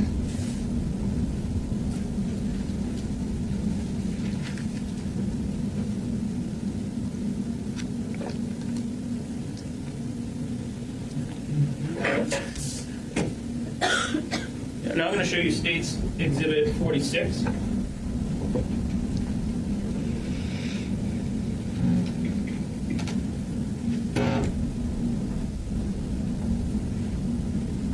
Mood lighting. Yes. It's a safe murder trial. All jokes are permitted again. And this one is... I think you forgot to turn the... Yeah, there you go.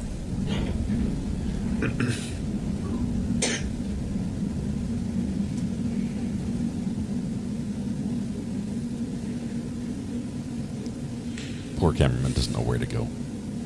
So this one is only 49 seconds, so we're going to watch it right through as soon as it's booted up on the main screen.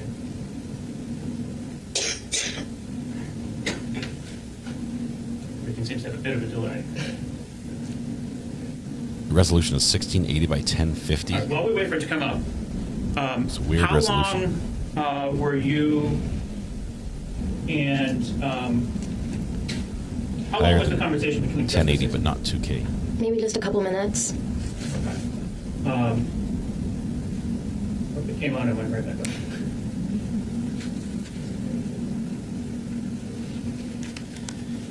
Seven months. Fanny Pack, thank you so much. Appreciate it. How to make that statement? Which one?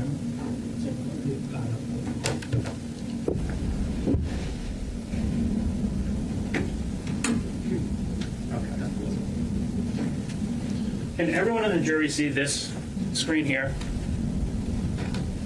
Okay. We'll just go with that one. Ms. Leonardo, could you come over to this screen? Yeah, of course. This cameraman doesn't know what to do. Let's, Oh, great. please don't move the microphones. I'm not trying to be from it. All right. Can you, on this screen, point out where John Delee is? Okay. And would you say that this is just moments after the end of, or moments after the last video that we had just seen? Yes.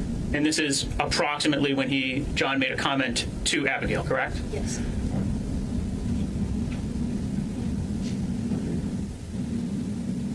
Excuse me?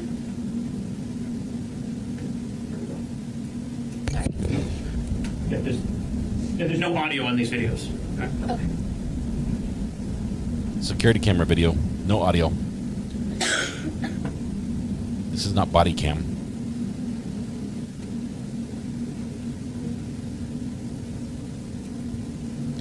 Melissa, I can get you up to speed really quickly. Here it is. Bar fight, murder trial, New Hampshire, live free or die. That's where we are.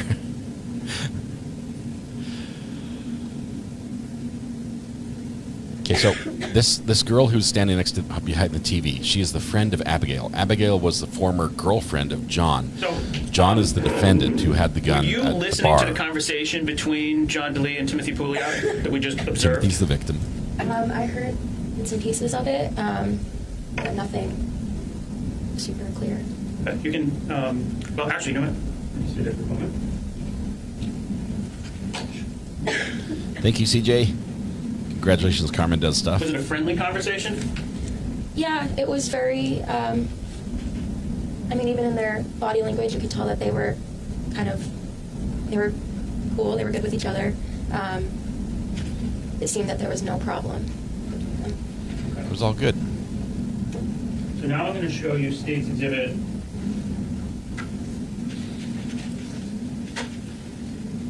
47. We're not going to see it, though.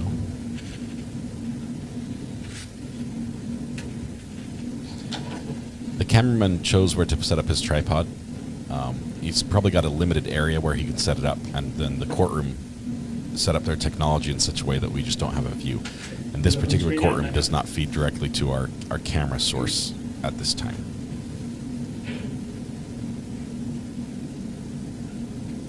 Okay. Oh.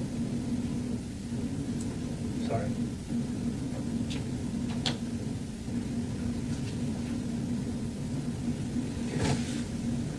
Just a moment. You know what? You can resume the witness stand, actually. You know what? Technology's overrated. Let's just skip ahead. Lights. Aziz, lights.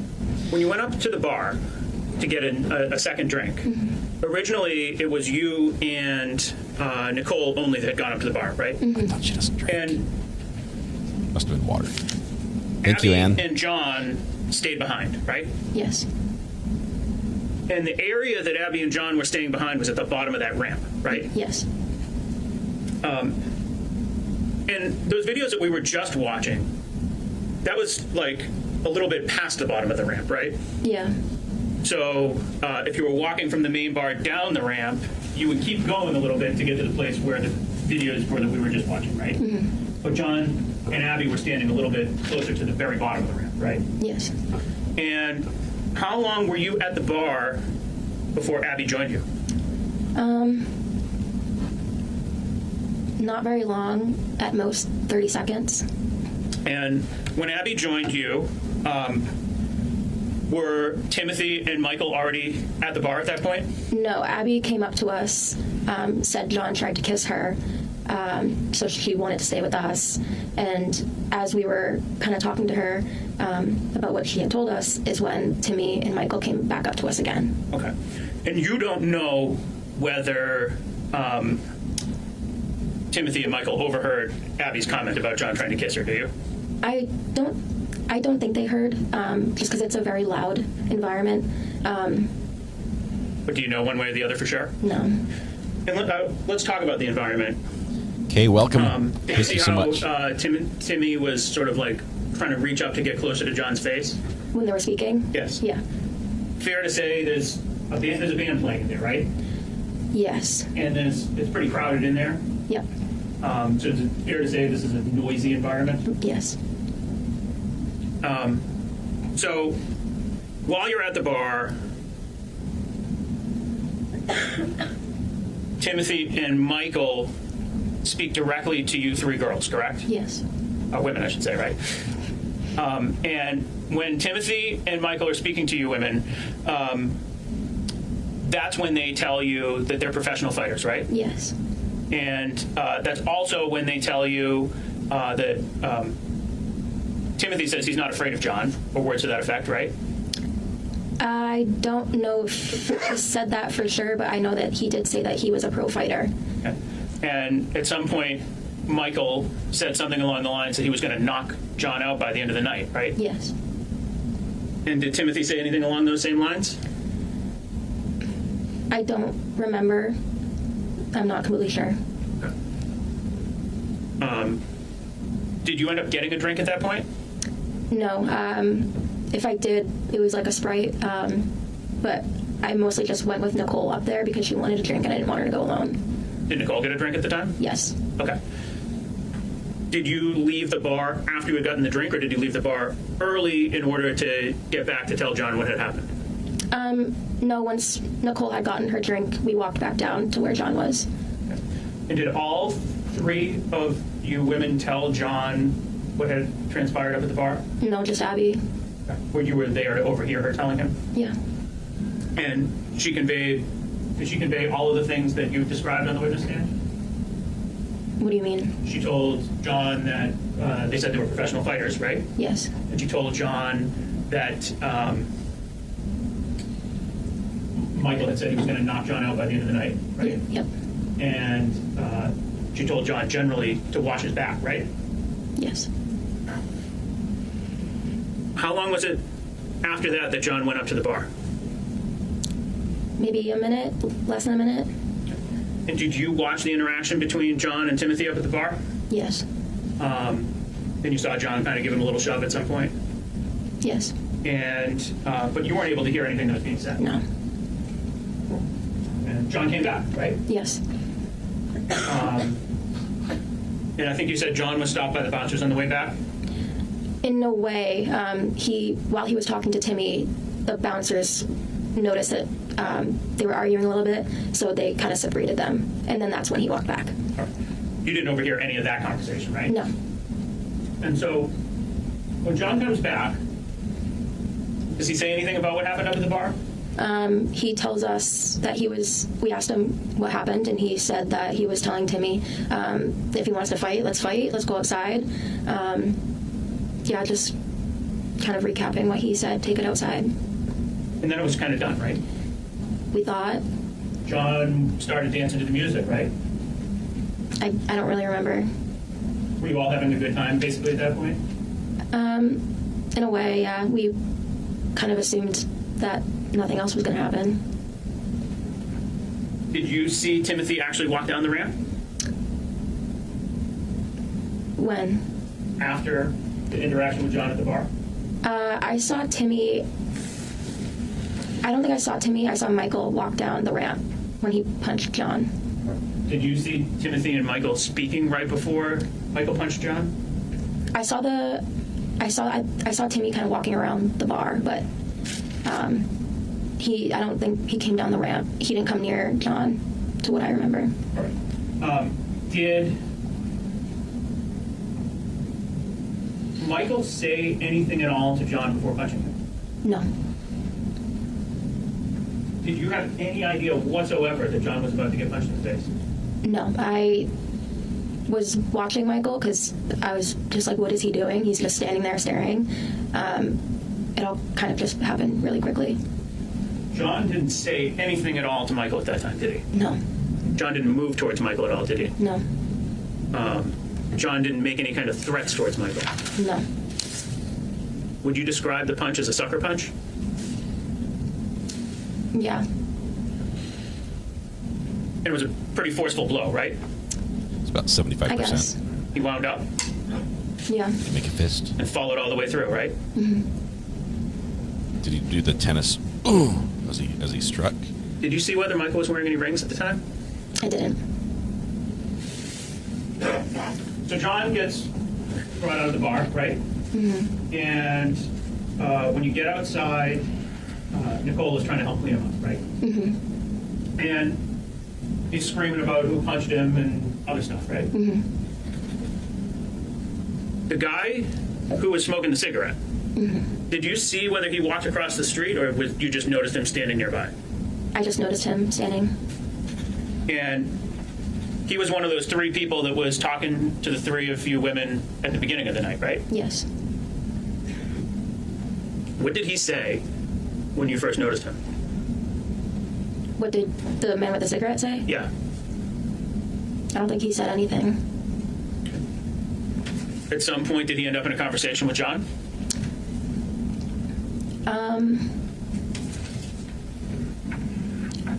It was less of a conversation and more of pushing each other. Did John tell him to beat feet, get lost, anything along those lines? Beat feet. I don't think so. Did Abby say anything along those lines to him? Me, Nicole, and Abby were begging the guy not to get involved and to just walk away. But he didn't walk away, did he? No. He got involved, right? Mm-hmm. When did you notice Michael Mendoza on top of the snowbank with the pepper spray? Very shortly after, if not towards the end of John fighting with the man smoking a cigarette. Okay. And up until that very moment, you had no idea that John had a gun with him, right? No idea. He didn't say anything about it in your presence? Not that I heard. And he didn't show it to you, or he didn't display it in a public way, right? He didn't display it to me. And so when Mendoza approaches it, he stands up on top of the snowbank so that he's kind of looking down at John, right? Yes. And how close would you say the can of pepper spray was to John's face? It wasn't right in his face, but maybe like a few feet. You carry pepper spray, right? Yes. And have you ever had to use it? No. Do you know how to use it? Yes. Was it close enough to use? Yes. And you had it with you that night, right? I did. But you didn't get it out at that point? No, I never took it out of my pocket. So John pulls out the gun and drops it, right? Mm-hmm. When you heard that click, was that before or after he dropped the gun? Before. And you described it as taking off the safety, but you don't know how this gun works, right? No. So you don't know whether he was taking off the safety or doing something else, right? No. And have you ever heard of racking a pistol? No. Was the sound consistent with pulling back the top of it and letting it go? Yes.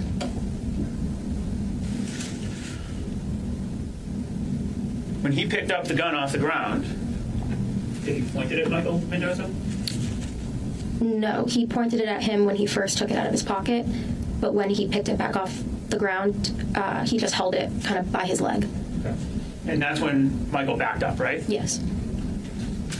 And when Michael backed up and gave John a little bit of space, that's when John turned around and started walking back up the street, right? Yes. John, Matthew, and Gage walked up the street, right? Yes. And Michael and Trenton followed them up the street, right? Yes. But you and Abby and Nicole stayed behind. Yes. Even though Abby did not want to stay behind. Correct. How long was it before Timothy came walking by? Within, I'd say, like 5 minutes, less than 5 minutes. And when Abby walks by, I'm sorry, when Timothy walks by, he's not running, but he's moving, right? He was kind of casually walking. Yeah. Fair to say, though, he originally walks past you, and Abby struggles to get away from the two of you and then chases him down, right? Yeah, and she pushed him for a second time. And that's when you and Nicole and Abby all have the conversation with Timothy, right? Mm-hmm. And he dares Abby to punch him in the face, right? I don't know exactly what he said, but I do remember there being a little arguing. I don't remember exactly what was said. I just remember telling Abby it's not worth it, and to just let it go. She didn't punch him in the face, did she? No. But she did try to tell Timothy not to follow John, right? I don't know. I don't remember.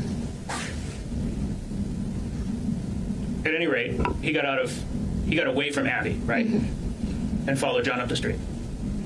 Yes.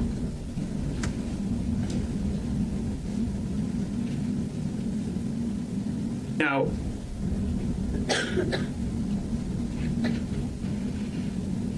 at some point after the shooting, you bumped into Trenton Nash, didn't you? Yes, as we were leaving to walk back to the car. Yeah. This is an objection. We're counting it. We're up to 7. At this rate, we're going to be in the double digits on day 2 already. Just goes to show that that Dr. Joe Corcoran did with 82 objections single-handedly. It just shows how amazing that is. Oh, bailiff, hello, welcome. Checking to make sure everyone has their shoes on, and they do. Good. Adam, can we do a contest? I'm not sure if I can do one on this trial. We've got I've given out like 6 hoodies. So my gifting needs to wait for just a little bit.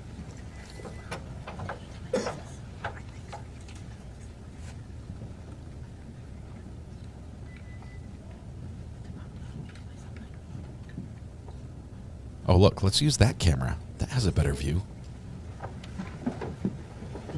It's even a pan-tilt zoom. If I'm not mistaken, that one's made by Axis. Axis Technologies. Good brand of cameras. They run about $2,000 each. The only downside is that you have to use proprietary software to view the feed.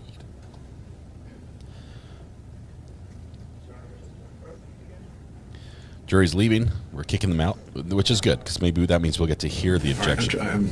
The objection is relevance, and so, Attorney Faulkner, what's the relevance? And so, again, Mr. Nash is involved in joint activity with Mr. Mendoza and with Timothy Puglia. His expressing remorse for his conduct moments after the shooting demonstrates both consciousness of guilt. It is it's clearly an addition against his interest, penal interest, and also it just demonstrates that the mindset that he knew that he and Mendoza and Puglia were in the wrong. All the same reasons that I said up there. Yeah, I mean, I'm not sustained. I don't sustained. To the extent it's relevant, I think the unfair prejudice outweighs it, because it's not clear what he's apologizing about. I mean, he's not apologizing to the defendant, he's apologizing to this witness and her friends, and that could be interpreted in any number of ways, including that he's sorry that they were present for this. I mean, just not sure that it adds anything to the sure. Okay, if there's more detail, sure. I've got a better argument, Judge, than the one I gave you.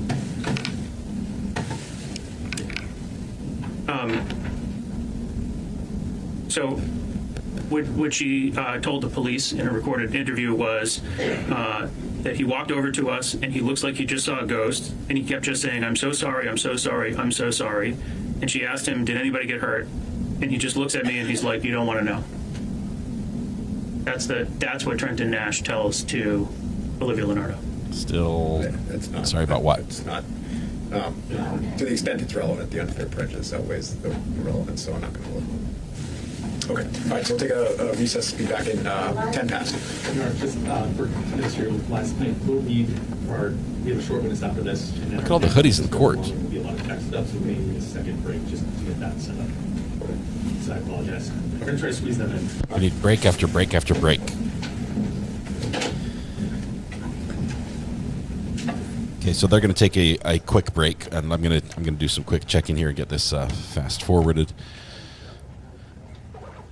Make sure. There it is. Okay, we're skipping ahead. Catching up rapidly at this rate. Here we go. So a quick catch up on where we're at here. Let's see. We're going to bring back the same witness, I think. Just 1 second. There we go. Okay, we're going to start right here. Okay, let's go back and cut.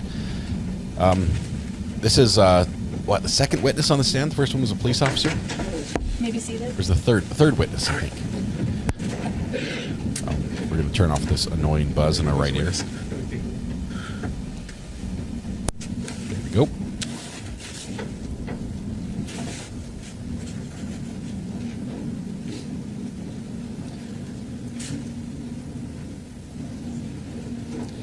Right, so defendant, who's just going off the screen on the right-hand side, bald-haired guy, just can't see him anymore.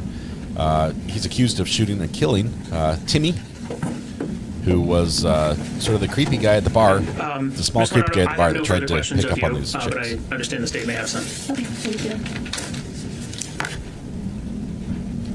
And there's a whole ex-girlfriend. Right, so you saw a couple of seconds and video clips there, and we ID'd some people.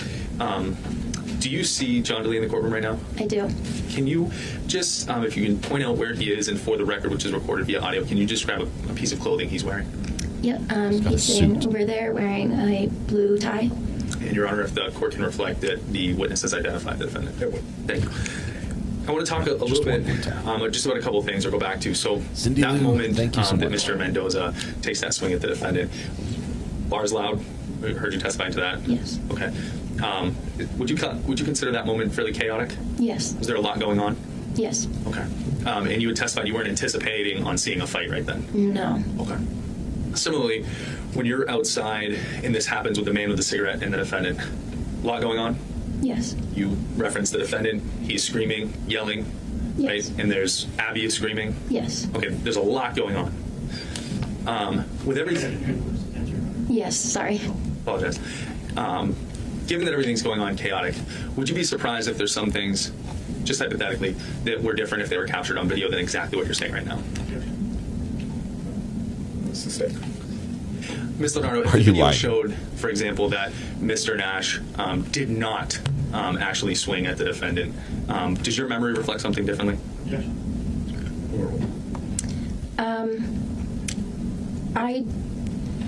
I don't remember who threw the first punch with that fight. Yeah, I just remember there being a fight. Okay. You just remember that something was going on? Yes. Okay. You also mentioned that Mr. Nash, or Trenton, the man with the cigarette, and Michael walked up the street, correct? Yes. And that was after the defendant and his friends were walking up the sidewalk? Yes. Okay. You had testified earlier, you didn't end up seeing where anyone went? No. As far as you didn't see if somebody went to a parking lot or a different street or anything? No. Okay. Just one second. There's nothing further. Any further recalls? No further questions. Okay, you can step down. Thank you.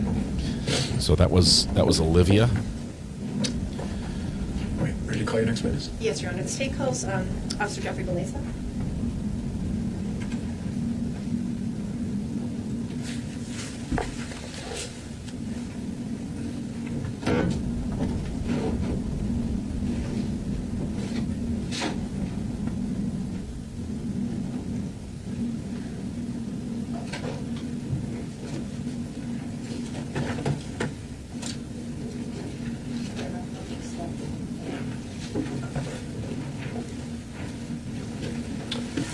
Seated again, just raise your right hand. Do you solemnly swear the testimony you're about to give will be the truth, the whole truth, and nothing but the truth, so help God? I swear. Is that seat? Officer Beleza, could you state your name and spell your first and last name for the record, please? Yep, that's Officer Jeffrey Beleza, Jeffrey Belleza. Thank you. Where are you currently employed? The Manchester Police Department. And how long have you worked for Manchester? 3 years. Are you certified as a full-time officer? I am. I'm going to turn your attention right now to January 28th, 2023. Were you working that night? I was. Or I should say early morning? Yes, I was. Okay. What shift were you on? The midnight shift. So you had started on the 27th and you're going into the morning of the 28th? That is correct. As part of your duties that night, did you respond to 50 Old Granite Street in Manchester? I did. And why did you respond there? I responded for a call of shots fired. Do you know which officer was reporting shots fired? That was Officer Eric Smith. Where were you when you heard that call come out? I was near the Delta Dental Stadium, the Fisher Stadium, in that general area. Okay. So how long did it Just take switched you to to only arrive left at the channel audio. Granite Street location from where you were? I would say less than Fix 2 that. minutes. Were you on foot or were you in a car? Or? I was in my vehicle. What did you observe when you arrived at the scene? I observed a large crowd, and I observed Officer Smith detaining somebody at gunpoint. Had you seen, I think we know this, but you hadn't seen any of the events that led up to that point, is that? That is correct. Okay. What did you do at that point? At that point, I ran out to assist Officer Smith in detaining a subject. And what was your role in the detention? My role was providing commands to that subject and then actually putting handcuffs on him. And while you were putting handcuffs on this person, where was Officer Smith? Officer Smith was to the left of me, just providing cover. Were you aware whether the person had a weapon at all when you arrived?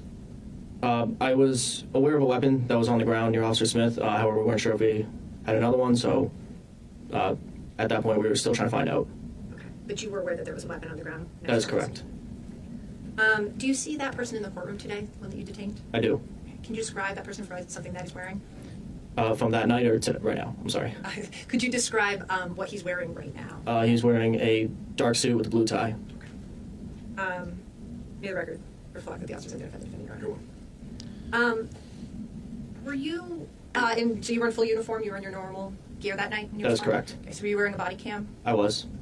Did you activate it at some point that night? I did. When did you activate? Oh, sorry. Right after I got out of my cruiser, I had attempted to activate it, realized it activated right when I pulled my weapon out. And your body cam, like most, doesn't have sound immediately when it starts, is that correct? That is correct. So there's the video, but not the audio immediately? That is correct. I've updated the graphic. Body cam footage I'm from going to show you this period of the night where you while we're detained the talking. defendant? I have. So I'm going to show you what's been This is what we've entered got. as States Exhibit 71. Is this the beginning of your body cam footage? This is my understanding. I might be a I little know it's wrong a little on blurry, this. but can you tell us, just orient us, what are we looking at right as this starts? So you are, what you can see is the defendant in the sweatshirt in front of me. I have my gun out, giving him commands at this point. And where's Officer Smith in relation to you? He's probably about 5 feet to my left. Put your arms out. Look up on your face. This was about 3 minutes ago. Was it this guy? He's looking. Punch me in the face.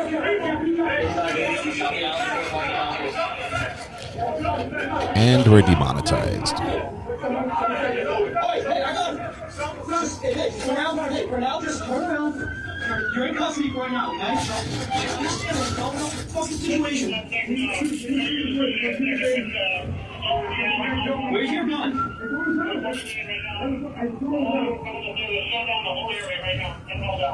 Hey, Sarge, they think you went to a market basket. No. What's the description? Where's the fucking other guy? Dude, outside. Stand up. Just stand up. You're free to be okay. Hey, you're in cuffs right now, so just shut up. It's good advice. You're in cuffs. Shut up. Dude, it was self-defense, dude. It was free when they punched you in the face. Back the fuck up! Go that way! Back up! Guys, get down! Back up!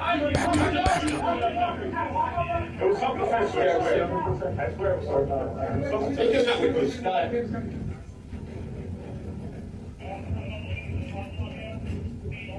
Take a seat. I understand. That's fine. Right now. Just, we're going to ask you a bunch of questions. Just, you entertain. So your body cam continued after that point, correct? That is correct. Okay. So I'll just give another. So I'll remind you again, ladies and gentlemen, you're not going to see the remainder of the video based on pretrial rulings made in the case. So don't speculate about the portions you're not seeing. Okay. Like confessions or anything. Did you observe any injuries to the defendant when you were dealing with him? I did. Detention. What did you observe? I observed a laceration. I believe it was above his left eye. And how deep did this laceration appear to be, just from your visual? It looked pretty minor. It looked fresh, but it was pretty minor. Okay. In the time that you were with the defendant at the scene, did he receive any sort of medical attention for that? From what I can remember, we brought him to be seen by AMR, and he refused medical attention. And what's AMR? Sorry, that's the ambulance service for Manchester. Were they on scene, or did you have to bring him someplace? They were on scene as soon as the scene was secured. YouTube shows me the monetization have them look at it? indicator That goes is correct. yellow, and it did. Let me just have them look at it. Oh well. Sorry. Nothing further for you. That's Councilman. Julie Frazier.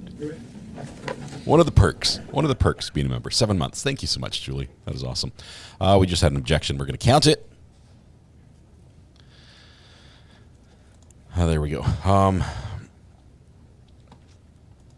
right, I missed a couple chats in there. There was some good stuff. I swear it wasn't self-defense.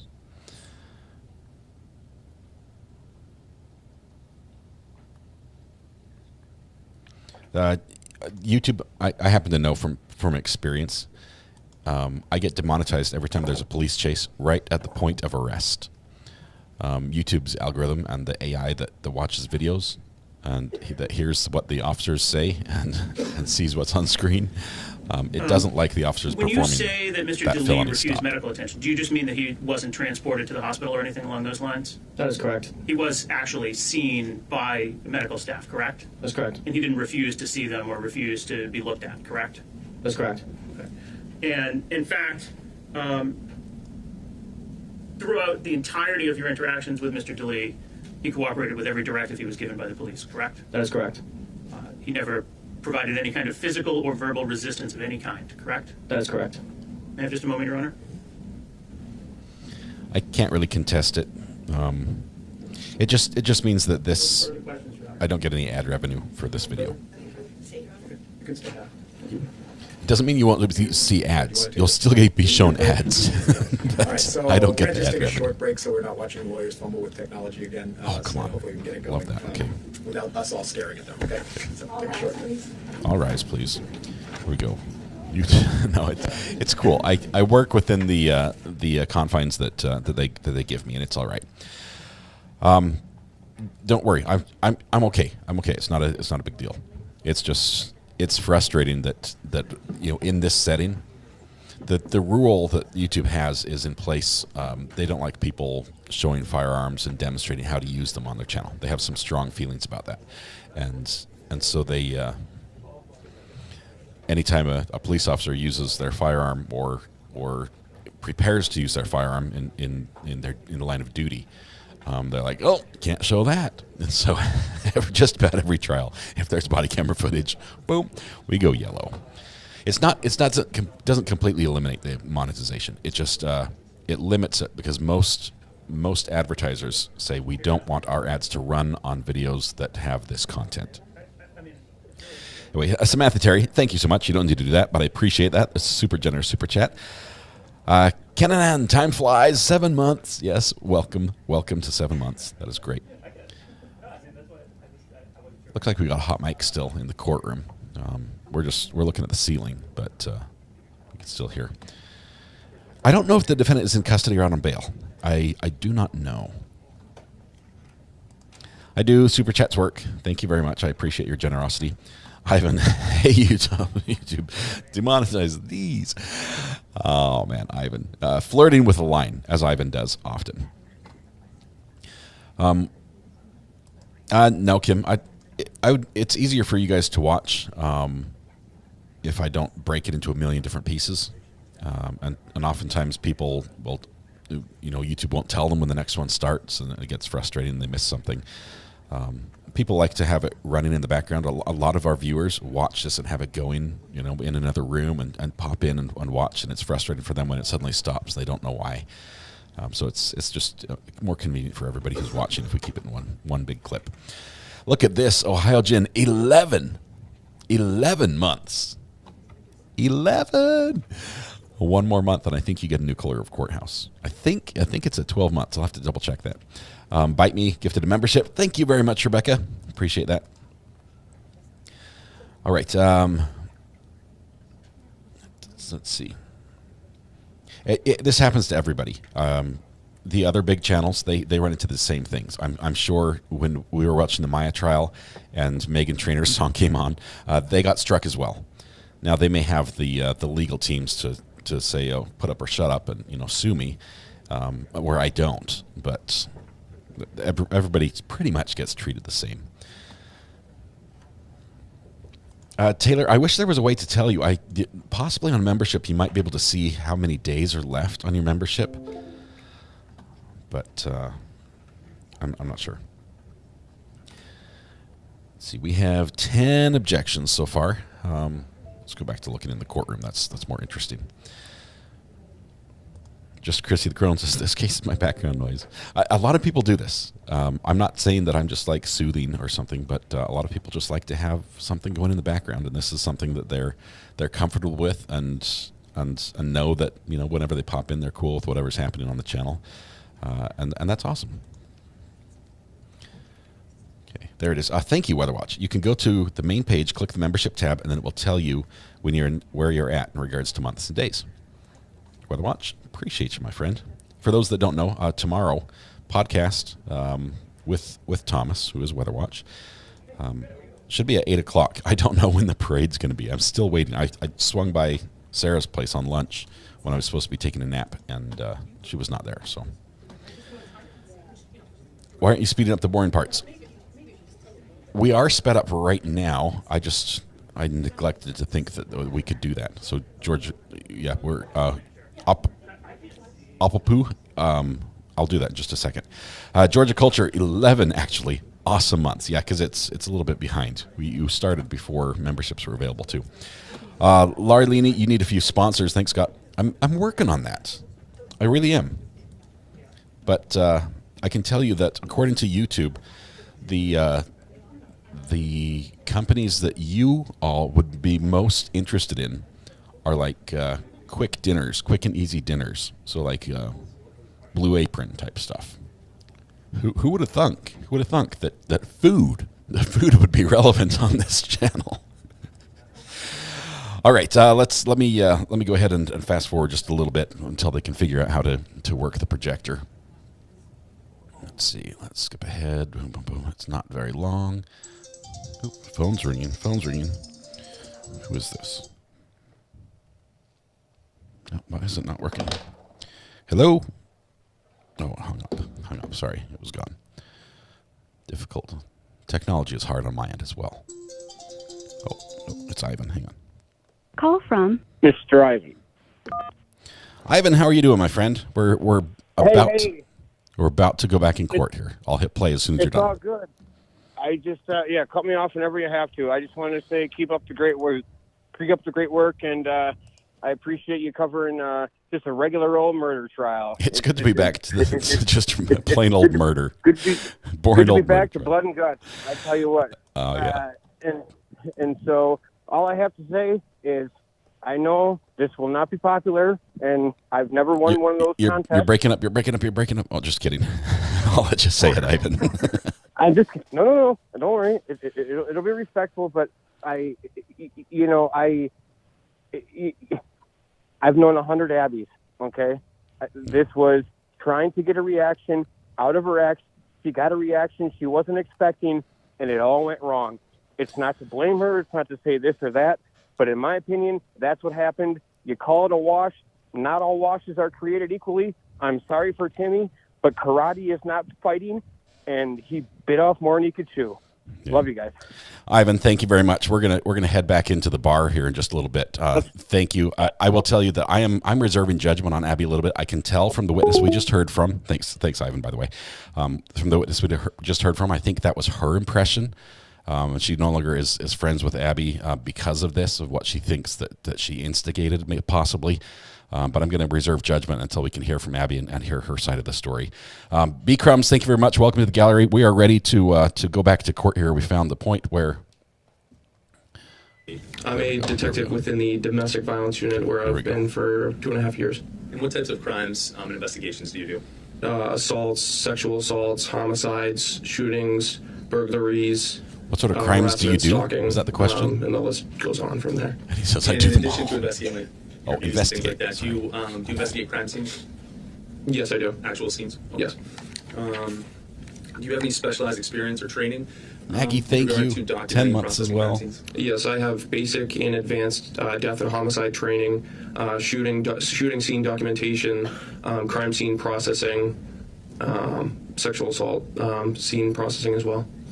I want to take you back to Saturday, January 28th. Were you assigned to assist with the shooting of Timothy Pouliot? I was. And when you arrived at the scene, was that scene secured by law enforcement? It was. And how was it secured? By midnight patrol officers. And does that prevent anyone that's not authorized to be in there from going in and out of the scene? Yes, that's correct. Okay. And why is it important to restrict access like that to the scene? To preserve the scene itself. Okay.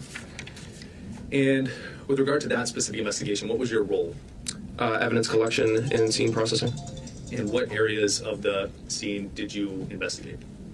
Where there were articles of evidence that we deemed to be evidence to be documented and secured. And was that along Old Granite Street? It was, yes. And that alleyway adjacent to Soho Bistro? Yes. Okay. And you said as an evidence technician, what were your role? What was your responsibility in that role? To taking the articles of evidence giving them evidence identifying markers for each piece of evidence. So when we have a piece of evidence, we identify it with an identifying marker. All my evidence, I identify it as BML. Those are my initials with a dash, and then follows a numerical system identifying each piece of evidence. And so what were your initials? I apologize if you said BML. BML. Okay. Yes. And what? Who else helped process the scene that night? Were there other officers, or was it just you? Detective Bombard and Detective Bergeron Rosa. And were you at the scene when it was photographed and measured? I was, yes. And days later, were aerial photographs taken of the scene as well? Yes, they were. And have you reviewed those photographs? I did, yes. Okay. And did those photographs reasonably and accurately reflect the layout of that general area? Yes, it did. Okay. And roughly how many photographs were taken? Dozens, hundreds of photographs of the scene? Hundreds. Okay. And I'm not going to ask you to go through every single one, so we'll just go through some here today. So let's start with, this is State's Exhibit 2, if you've seen. Do you recognize this area? You can. Yes, okay. If I want to order that screen. Oh, okay. Go ahead. If you want to get down and point something out, Your Honor, do you mind if the witness steps down? Detective Langton, you may step down and direct us. Okay. So right here is east and west on Old Granite Street here, and then Hampshire Lane right here to the east side of Soho. Or excuse me, Hampshire Lane is here to the east side of Soho. Okay. And that's the area you searched? Yes, within this area here. Okay. And moving on to States 4, do you recognize this area? Yes, that is the business the goat. The goat. So what direction would be the Southern New Hampshire Arena if we're looking at the goat? Easterly. So this is west of the Southern New Hampshire Arena. This is westerly. And moving on to States 5, this area, what is this? This is Makerspace. Just east of where the goat is, heading towards this new arena. And what business is depicted in that photograph? Manchester Makerspace. All right. Moving on to States Exhibit 6. Can you just help orient us and describe what we're seeing in this photograph? This is in the center of Old Granite Street, facing easterly. As you can see, the Southern New Hampshire Arena here is in the backdrop. Okay, and I want to just point out a few things that we can see. There's, across the middle of the screen is yellow tape or ribbon. What is that? That's cordoning off where our crime scene is. Okay, and just beyond that, between that and the Southern New Hampshire Arena, we can see a white object in the middle of the street. Yes. And what is that object? That is the body of Timothy Puglia. It's a person. And then just beyond there, and we'll have some closer photographs, but we can see some things in the roadway. What are those? Those are evidence markers. Okay. Moving on to State 7. Is this the same general direction, but also capturing the Bank of America parking lot? It is, yes, facing northeasterly. And State 8. What is this a photograph from? This is in front of Hampshire Lane, northeast of Soho, where the body was located. Okay. Does that yellow... General area? I apologize. Does that yellow circle depict that area where that Timothy's body was? Yes. And State 9, can you just orient us? This is facing northerly. This is the same general area as the previous photo, but we're just facing north here. And the Southern New Hampshire Arena would be right here. And moving on to States 10, this is a little bit closer of that footage, or excuse me, that angle we saw earlier, correct? That's correct, yes. And now we can start to see those yellow markers that you were talking about a little bit better? Yes. States 11, can you tell us where we're looking from? This is facing westerly. Elm Street is just behind where this photograph was taken. The Canoco gas station is just off of right here, and this is that same alleyway from the other photos that I've been talking about. Okay. Moving a little bit closer, States 12. Is this just a close-up? Yes, it is. A mid-range photo in front of Soho. And again, we can see those yellow markers? That's correct, yes. And we'll talk a little bit more about each one, but just generally, what were those evidence markers? Why were they placed in those locations? Those are identifying where pieces of evidence that we were to collect. The jury's in the bottom of the screen. And you recall generally what those pieces of evidence were? Yes, generally, yes. And what were they? Shell casings, bullet defects that we did not collect but we photographed, and personal belongings as well. When you say bullet defects, can you describe for us what you mean by that? A divot within the road that we identify or believe to be bullet defects. Okay. And didn't collect States the divots. 13, what is this a photograph of? Personal effects from Timothy Puglia. So these are the contents of his pockets? Yes. Any weapons? His pocket says. Moving on to States 14, starting to look to the right a little bit, correct? Yes, this is looking south, a little southwest, across from Soho. And the Bank of America parking lot is right here. And then from this perspective, on States 15, is this looking to our left from that previous position? Yes. In state 16, can you just describe for record purposes what we're seeing in this photograph? Evidence markers that are in the center of Old Granite Street, just north of the alleyway. And top of the picture, is that looking down Hampshire Lane? It is, yes, southerly. It's southerly. And now state 17, where's this photograph taken from? Looking northerly, so the previous photo was taken facing southerly, up by where that manhole cover is, to where the detective is shooting northerly here. Northerly, southerly, easterly, and westerly. State 18? This is just north of where that manhole cover was that we saw in the previous photo, facing southeast where the Canoco gas station is. I think it's southeasterly. And moving on to states 19, can you just tell us what we're seeing in this photograph? This is the sidewalk on the north side of Canoco. An evidence marker BML1, the firearm, is seen within this photograph. So in that yellow box right there? But not by us. And was that firearm collected? Yes, it was. And did you give it one of those evidence numbers that you had spoken about earlier? I did. And what was that evidence number? BML1. And did that firearm have a magazine in it? It did, yes. And did that also get a separate evidence number? Yes. And what was that evidence number? BML1A.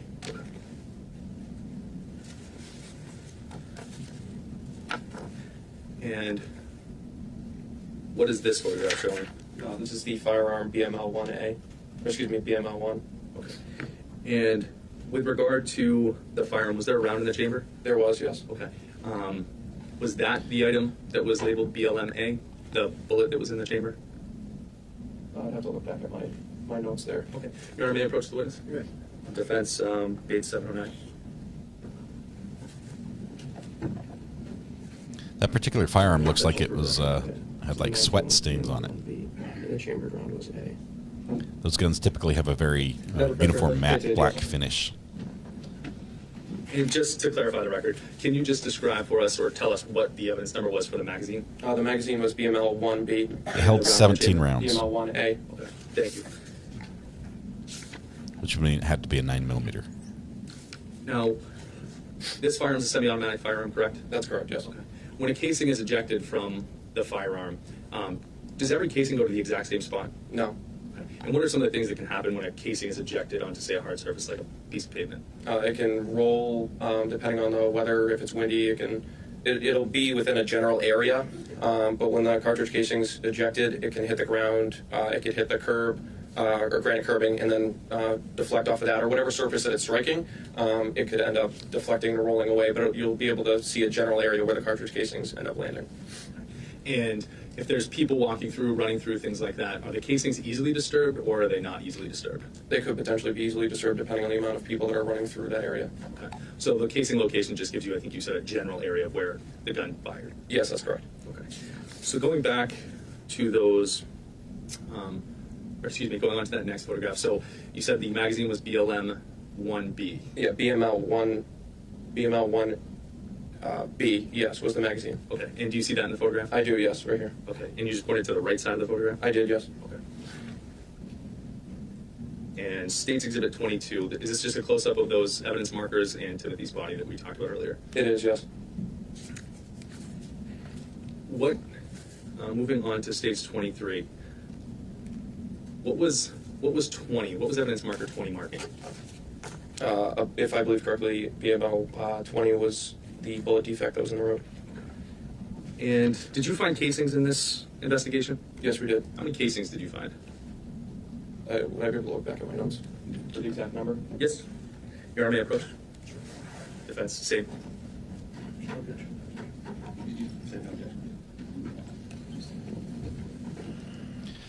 You're right. The Glocks have internal safeties, and I guess one external if you count the trigger safety.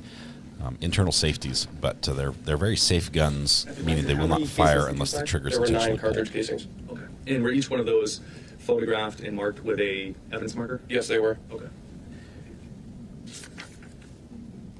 This is States Exhibit 24. Is this one of those casings? Yes, it is. And States Exhibit 25, is this another one of those casings? Yes, it is. And this is States Exhibit 26. Is this one of those casings? Yes, it is. And States Exhibit 27? Yes. And States Exhibit 28, is that one of those casings? Yes, it is. And States Exhibit 29, is that Yes. one of those? That is the same, yes. And States Exhibit 30? Yes. And States Exhibit 31? Yes. and State's Exhibit 32.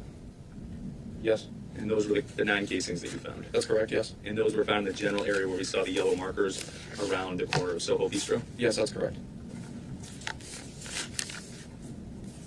Just one second. Detective, you can have a seat. This detective is I think that's fine.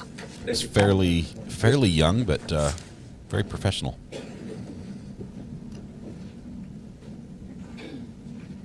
Is he like smoking a stogie or something? Oh no, it's a pen. I thought the guy had rolled one there in, preliminary celebration or premature celebration. He's going to light one up in the court. Had a Cuban. I have a number of exhibits that I may ask to be published to the jury as I go through them. They're exhibits that are already in evidence, so unless there's any objection to that. Okay.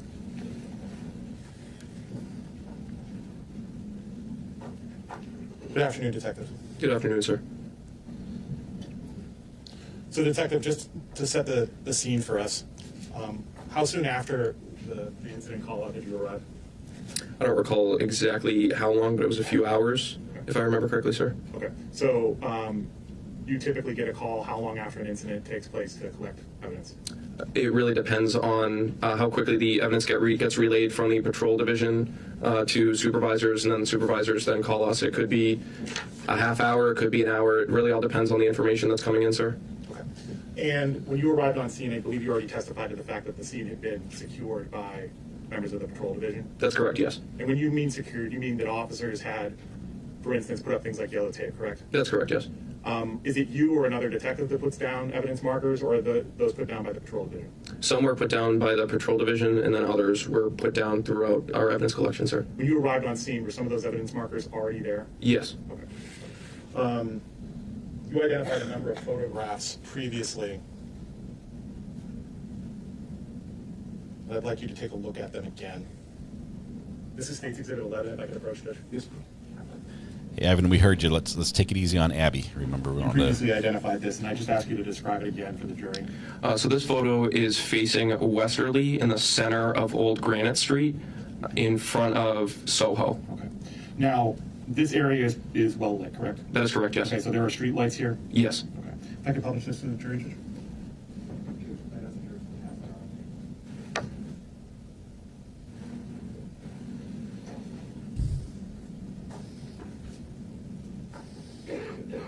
Now, Detective, you previously identified a number of photographs of an alleyway that intersects with Old Granite Street, correct? Yes, that's correct. And you'd be able to identify the photos that you previously identified, correct? Yes, sir.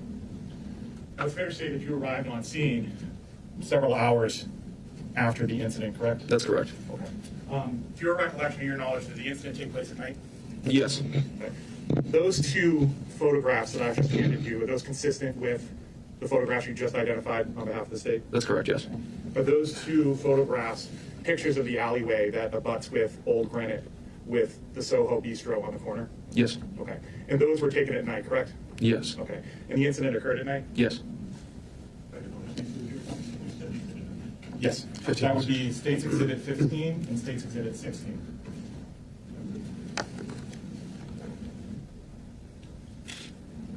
Now, when you arrive on scene, part of your job was to take pictures of what the scene looked like, correct? Yeah, that's correct. And that was to adequately document what everything looked like at the moment that patrol officers arrived on scene, correct? Yes, that's correct. And that's to document it so that it could be shown to the jury as best as possible what the scene looked like when you arrived. Yes. Okay.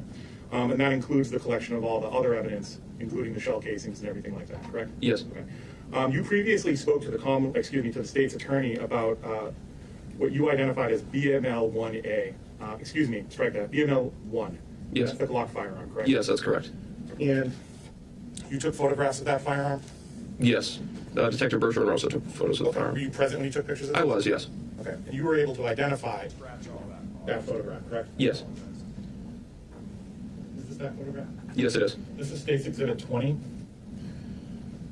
State's Exhibit 20 is a photograph of the Glock handgun as it existed at the moment that you arrived on scene with Detective Bergeron, you said? Detective Bergeron Rosa and Detective Bombard. Okay. Is that an accurate representation of what it looked like? Yes. Okay. Is there ice on that firearm? It appears so, yes. Is there snow on the ground that night? Yes, there was. Ice on the firearm? I apologize, but I'd ask to publish that to the jury. Oh, yeah, of course. If it's a full exhibit, you can publish it. Are you the detective that secured that firearm to be essentially turned into evidence? Yes, that's correct. Okay. When you secure a firearm, do you follow up a standard procedure prescribed by the Manchester Police Department? I clear the firearm. To any firearm that I come in contact with, I clear it to make it safe prior to putting it into evidence. Okay. So you document where you find the firearm on the ground by taking a picture of it? Yes. Okay. Then you take that firearm and you clear it. By clearing it, you mean you remove the magazine, correct? Yes, I remove the magazine, yes. And you check the chamber to make sure that there are no live rounds? That is correct. And that's the procedure you used in this case? I did, yes. You picked up the firearm, you removed the magazine? Yes. And you cleared the chamber of it? I did. And you previously testified that there was a live round in the chamber? That's correct, yes. Were there also live rounds in the magazine? There was. Okay. And then you placed those items into a evidence box? I did, yes. And those evidence boxes were secured and sealed? That's correct, yes. And so you would have placed the magazine with ammunition in one box and the firearm in another one? That's correct, yes. And you placed the magazine into Cynthia, that box congratulations. after you found it with however many rounds were loaded into it, correct? I did, yes. Okay. And then you placed the separate chambered round into another box, or with the magazine or with the firearm, I'm not sure which. Yes. Okay. And then you took a photograph of the firearm in its cleared state. Yes. And that's this photograph? That'd be correct, yes. And this is State's Exhibit 21, after published. And that's standard procedure, right? That was his Yes, slurping sir. sound. And I that didn't do that documents, one. at least for all of us, that the for firearm once. was found loaded with rounds in the magazine and in the chamber, correct? Yes. And that was all documented in a police report? Yes. And you're able to get those evidence designators, the BML 1, 2, 3, 4, because you all documented that in a report, correct? Yes.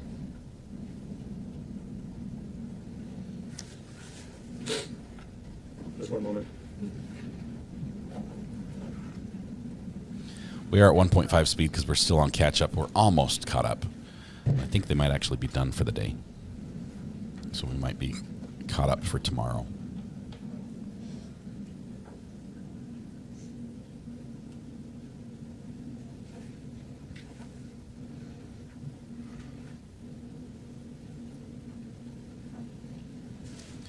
In Young Thug, the judge reprimanded Number of rounds in the magazine? the attorney. I don't recall, sir. Would it be in your report? I would have to look back at my report, sir. Do you have your report in front of you by any chance? I do not.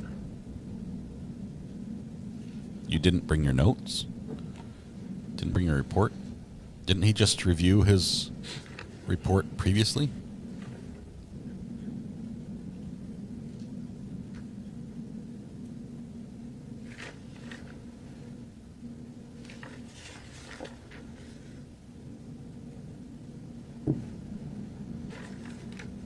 Detective, I'm going to approach. Would you say that your memory is exhausted as to whether there were 4 rounds in the magazine? I don't recall how many rounds there were, sir. If I showed you a report, would that help? Yes, I would. I would just ask you to repeat yourself. Let me know when you're done. He just coughed all over the water spout, the water pitcher. That's why they have to call court for the day. We have to sanitize the water pitcher for the witnesses.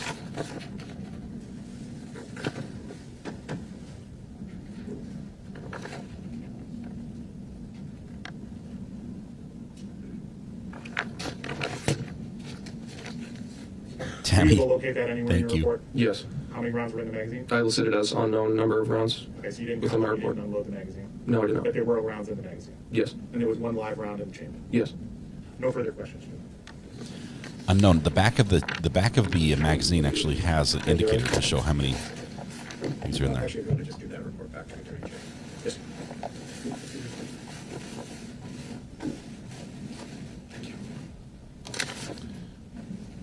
Interesting look with the suit coat and the duty belt. See how it sort of wears a little funny? The two generally don't go together because the suit coat gets in the way of drawing. Oftentimes you'll wear like a pancake holster or something behind the back or something a little different than that. But duty belt and suit coat, it's a new look for me.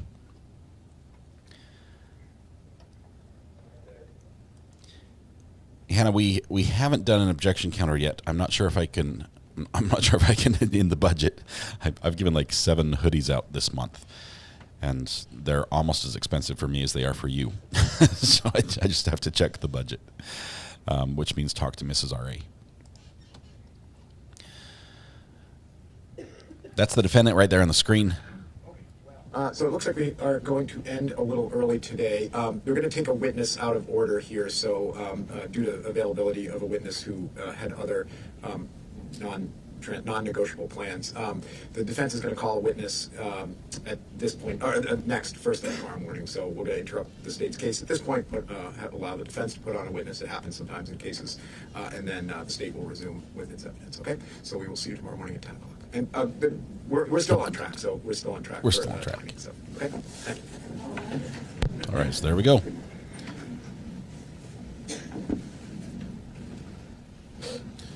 Jury's going to head out. So it looks like we're done. I don't think we have any business. This judge, when he says it's break time, he leaves. He splits. It's not going to be like Judge Carroll, where he's like, now that the jury's gone, is there anything you'd like to talk about? So I just wanted to spend a moment talking about jury instructions. That being said, you've just proven me wrong. In the weeds at the moment. So I guess well, let's see what the state's position is about. Well, he's talking. I'm going to take you back into the bar. There's no question self-defense instructions are appropriate. I guess Guilt the question is is, what's your position on provocation manslaughter and then reckless manslaughter? We don't object to the reckless manslaughter. Time warp. I'm a little bit confused by that. This doesn't rise to the extreme. We can file something for your argument that's pretty, but this doesn't rise to the level of extreme provocation and necessitates provocation instruction. Okay. Just sliding up to the bar. Yeah, there's a case that I'm taking out just drawing a blank right now. Ooh, snow cones. And all the snow cone flavors. So what I was going to do is redistribute the instructions. I've included the lesser included reckless manslaughter instruction in there. And I went back, I read Soho, and I read Soto, and there's another case that comes after that on provocation manslaughter. So I have the instruction in there. I'm not prejudging your argument yet, but it's easier for me to have it in and then Here's the ramp right here, right there in the middle. Than it is to add it later. So I was going to distribute a new draft today, reserving ultimate judgment until I hear all the evidence on the provocation manslaughter. I don't see one. So the way I've got it structured is a little bit different than Soto and the other case, which I'm drawing a blank on, that came after that. I don't have provocation manslaughter explicitly delineated as one of the elements of murder. It doesn't really, Soto was different, and that other case was closer to what we're dealing with. And I think, the statute says provocation manslaughter is murder, except that it can be reduced upon extreme provocation. And so I think it makes most sense for the jury to have to find whether or not the defendant is guilty, not find whether he's guilty or not guilty, but whether the state met the elements of second-degree murder, including, disproving self-defense. And only if they find those elements do they go on to determine whether the state has disproved the provocation beyond a reasonable doubt. So that's why I've got it structured the way it does, because it's really hard to explain to the jury what verdict they should return if you include the provocation within the elements of murder itself. And again, whether that is appropriate based on the facts here is a separate question and sort of the structure. So I just wanted to explain what I've done in structuring the instructions. If you think that's wrong, I obviously want to hear that. But that was my thought process. So my reaction to that is that I think there's a good bit of sense to that. I'm just not sure that the case law doesn't require it to be done the other way. Well, the case I'm thinking about that comes after Soto actually doesn't require it. It said, the trial court didn't give it that way. And the trial court, I think, in that case, I wish I could remember, it starts with a D, Decato. No, it's not Decato. It's something like that. All right, sorry. I got sidetracked. But the trial court sort of didn't do it the way I'm doing it either in that case. And yet I think that the ultimate point of that post-Soto case was that so long as the instructions clearly communicate to the jury that it's the state's burden to disprove provocation beyond a reasonable doubt, that the instructions are appropriate.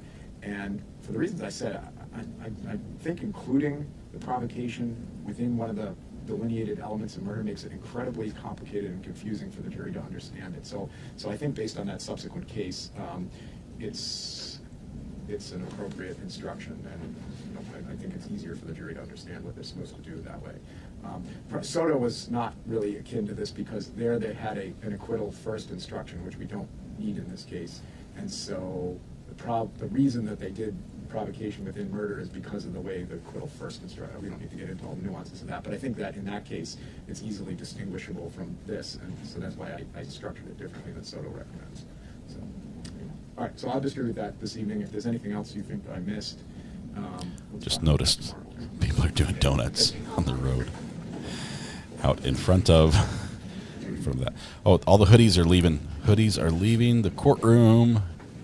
There we go. Okay. So I think we're done with court. We'll be back tomorrow with more. But I can't see in here. I can't quite see. I can't zoom in, apparently. Where's my zoom? No zoom. There might be a sign in here on the door saying no firearms, but everywhere I've been on, I've toured the entire bar, all the way through the band, down to the restrooms, the stage doors, the backstage, the janitor's closet. I've been through all of it. I can't see anything that says no firearms. So I think this gentleman actually might have been in the right legally to possess one. I'm not sure about if there's a law about possessing one while possibly drinking, and I don't know his intoxication state. But I can guess he might have tipped one or two back. Their food looks amazing, and now I'm hungry. Bar food always looks good in the pictures, and then in the dim lighting, and with the beer goggles, it might even taste good as well. All right, who's taking drink orders? No, that's it. Are there blue lights in the restrooms? I don't think the cameras went into the restrooms, thankfully.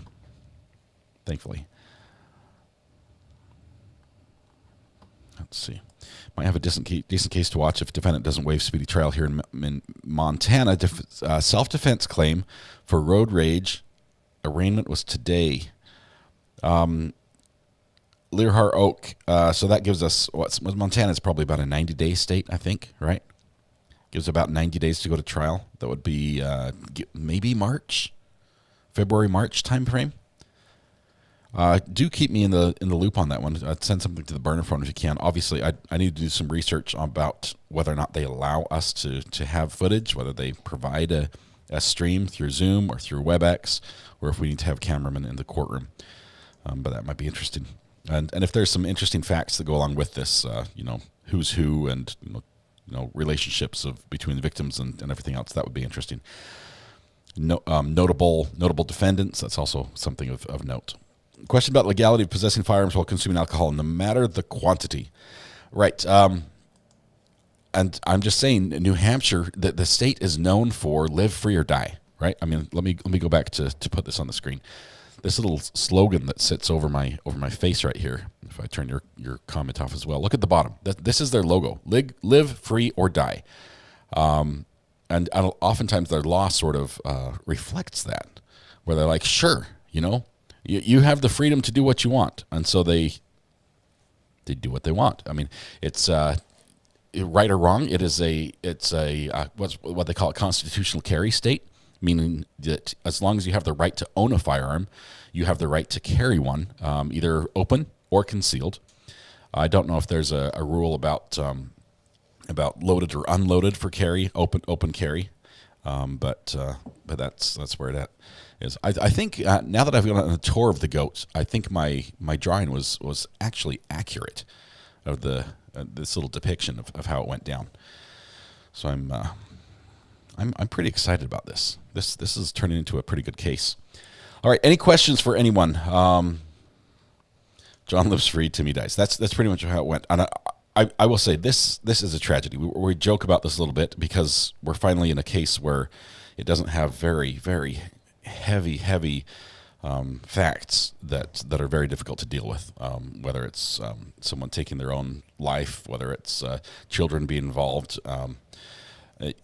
We're in a case that's just a good old murder case, and so we have a sense of levity. I'm not trying to joke about this. There is a family that's devastated. There's a kid who lost his life needlessly, and there's another person who might could be facing the rest of his life in incarceration because of this. So It's not a laughing matter, but we do sort of laugh together as we get through some of the heavier facts.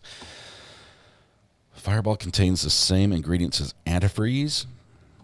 I don't drink that either, just for the record.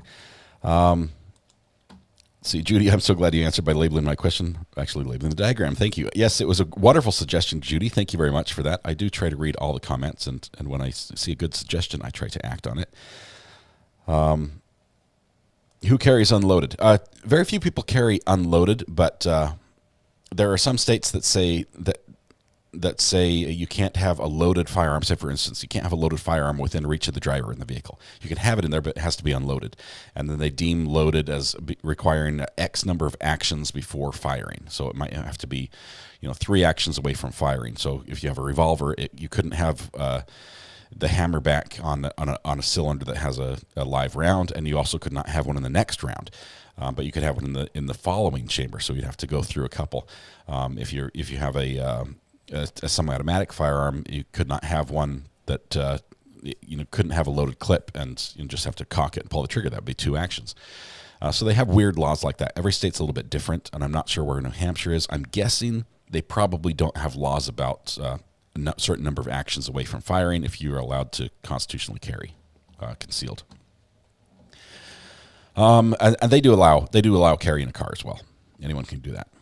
A lot of states, even a lot of states allow carrying a car where like your car is an extension of your castle, and you're allowed to have a firearm to defend yourself in your car. Apparently, because that's a thing now.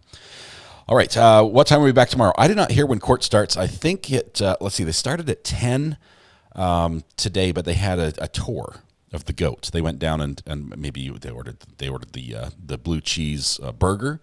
I think a couple people had maybe a Philly cheesesteak. I think I saw that on the menu, and just everyone got a taste of what the goat has to offer. They saw who was on the agenda this weekend, who's going to be playing when, what bands are going to be there, and I just got a feel for that. Not so much interested in what happened outside, but just got a tour of the bar. We'll check it out. It might be 10 a.m. If it is, we're probably going to start a little early, probably half an hour before then. Blue cheeseburger. Now guess what? Personally, I don't like blue cheese. I will say this. I don't like it, but it looks really good on the menu. I'm just not a fan of blue cheese. I like less mold on my cheese than what blue cheese has. Okay, Pete will be back on the drums. Yes, this weekend. You don't want to miss that. In what was our band? High School Rejects.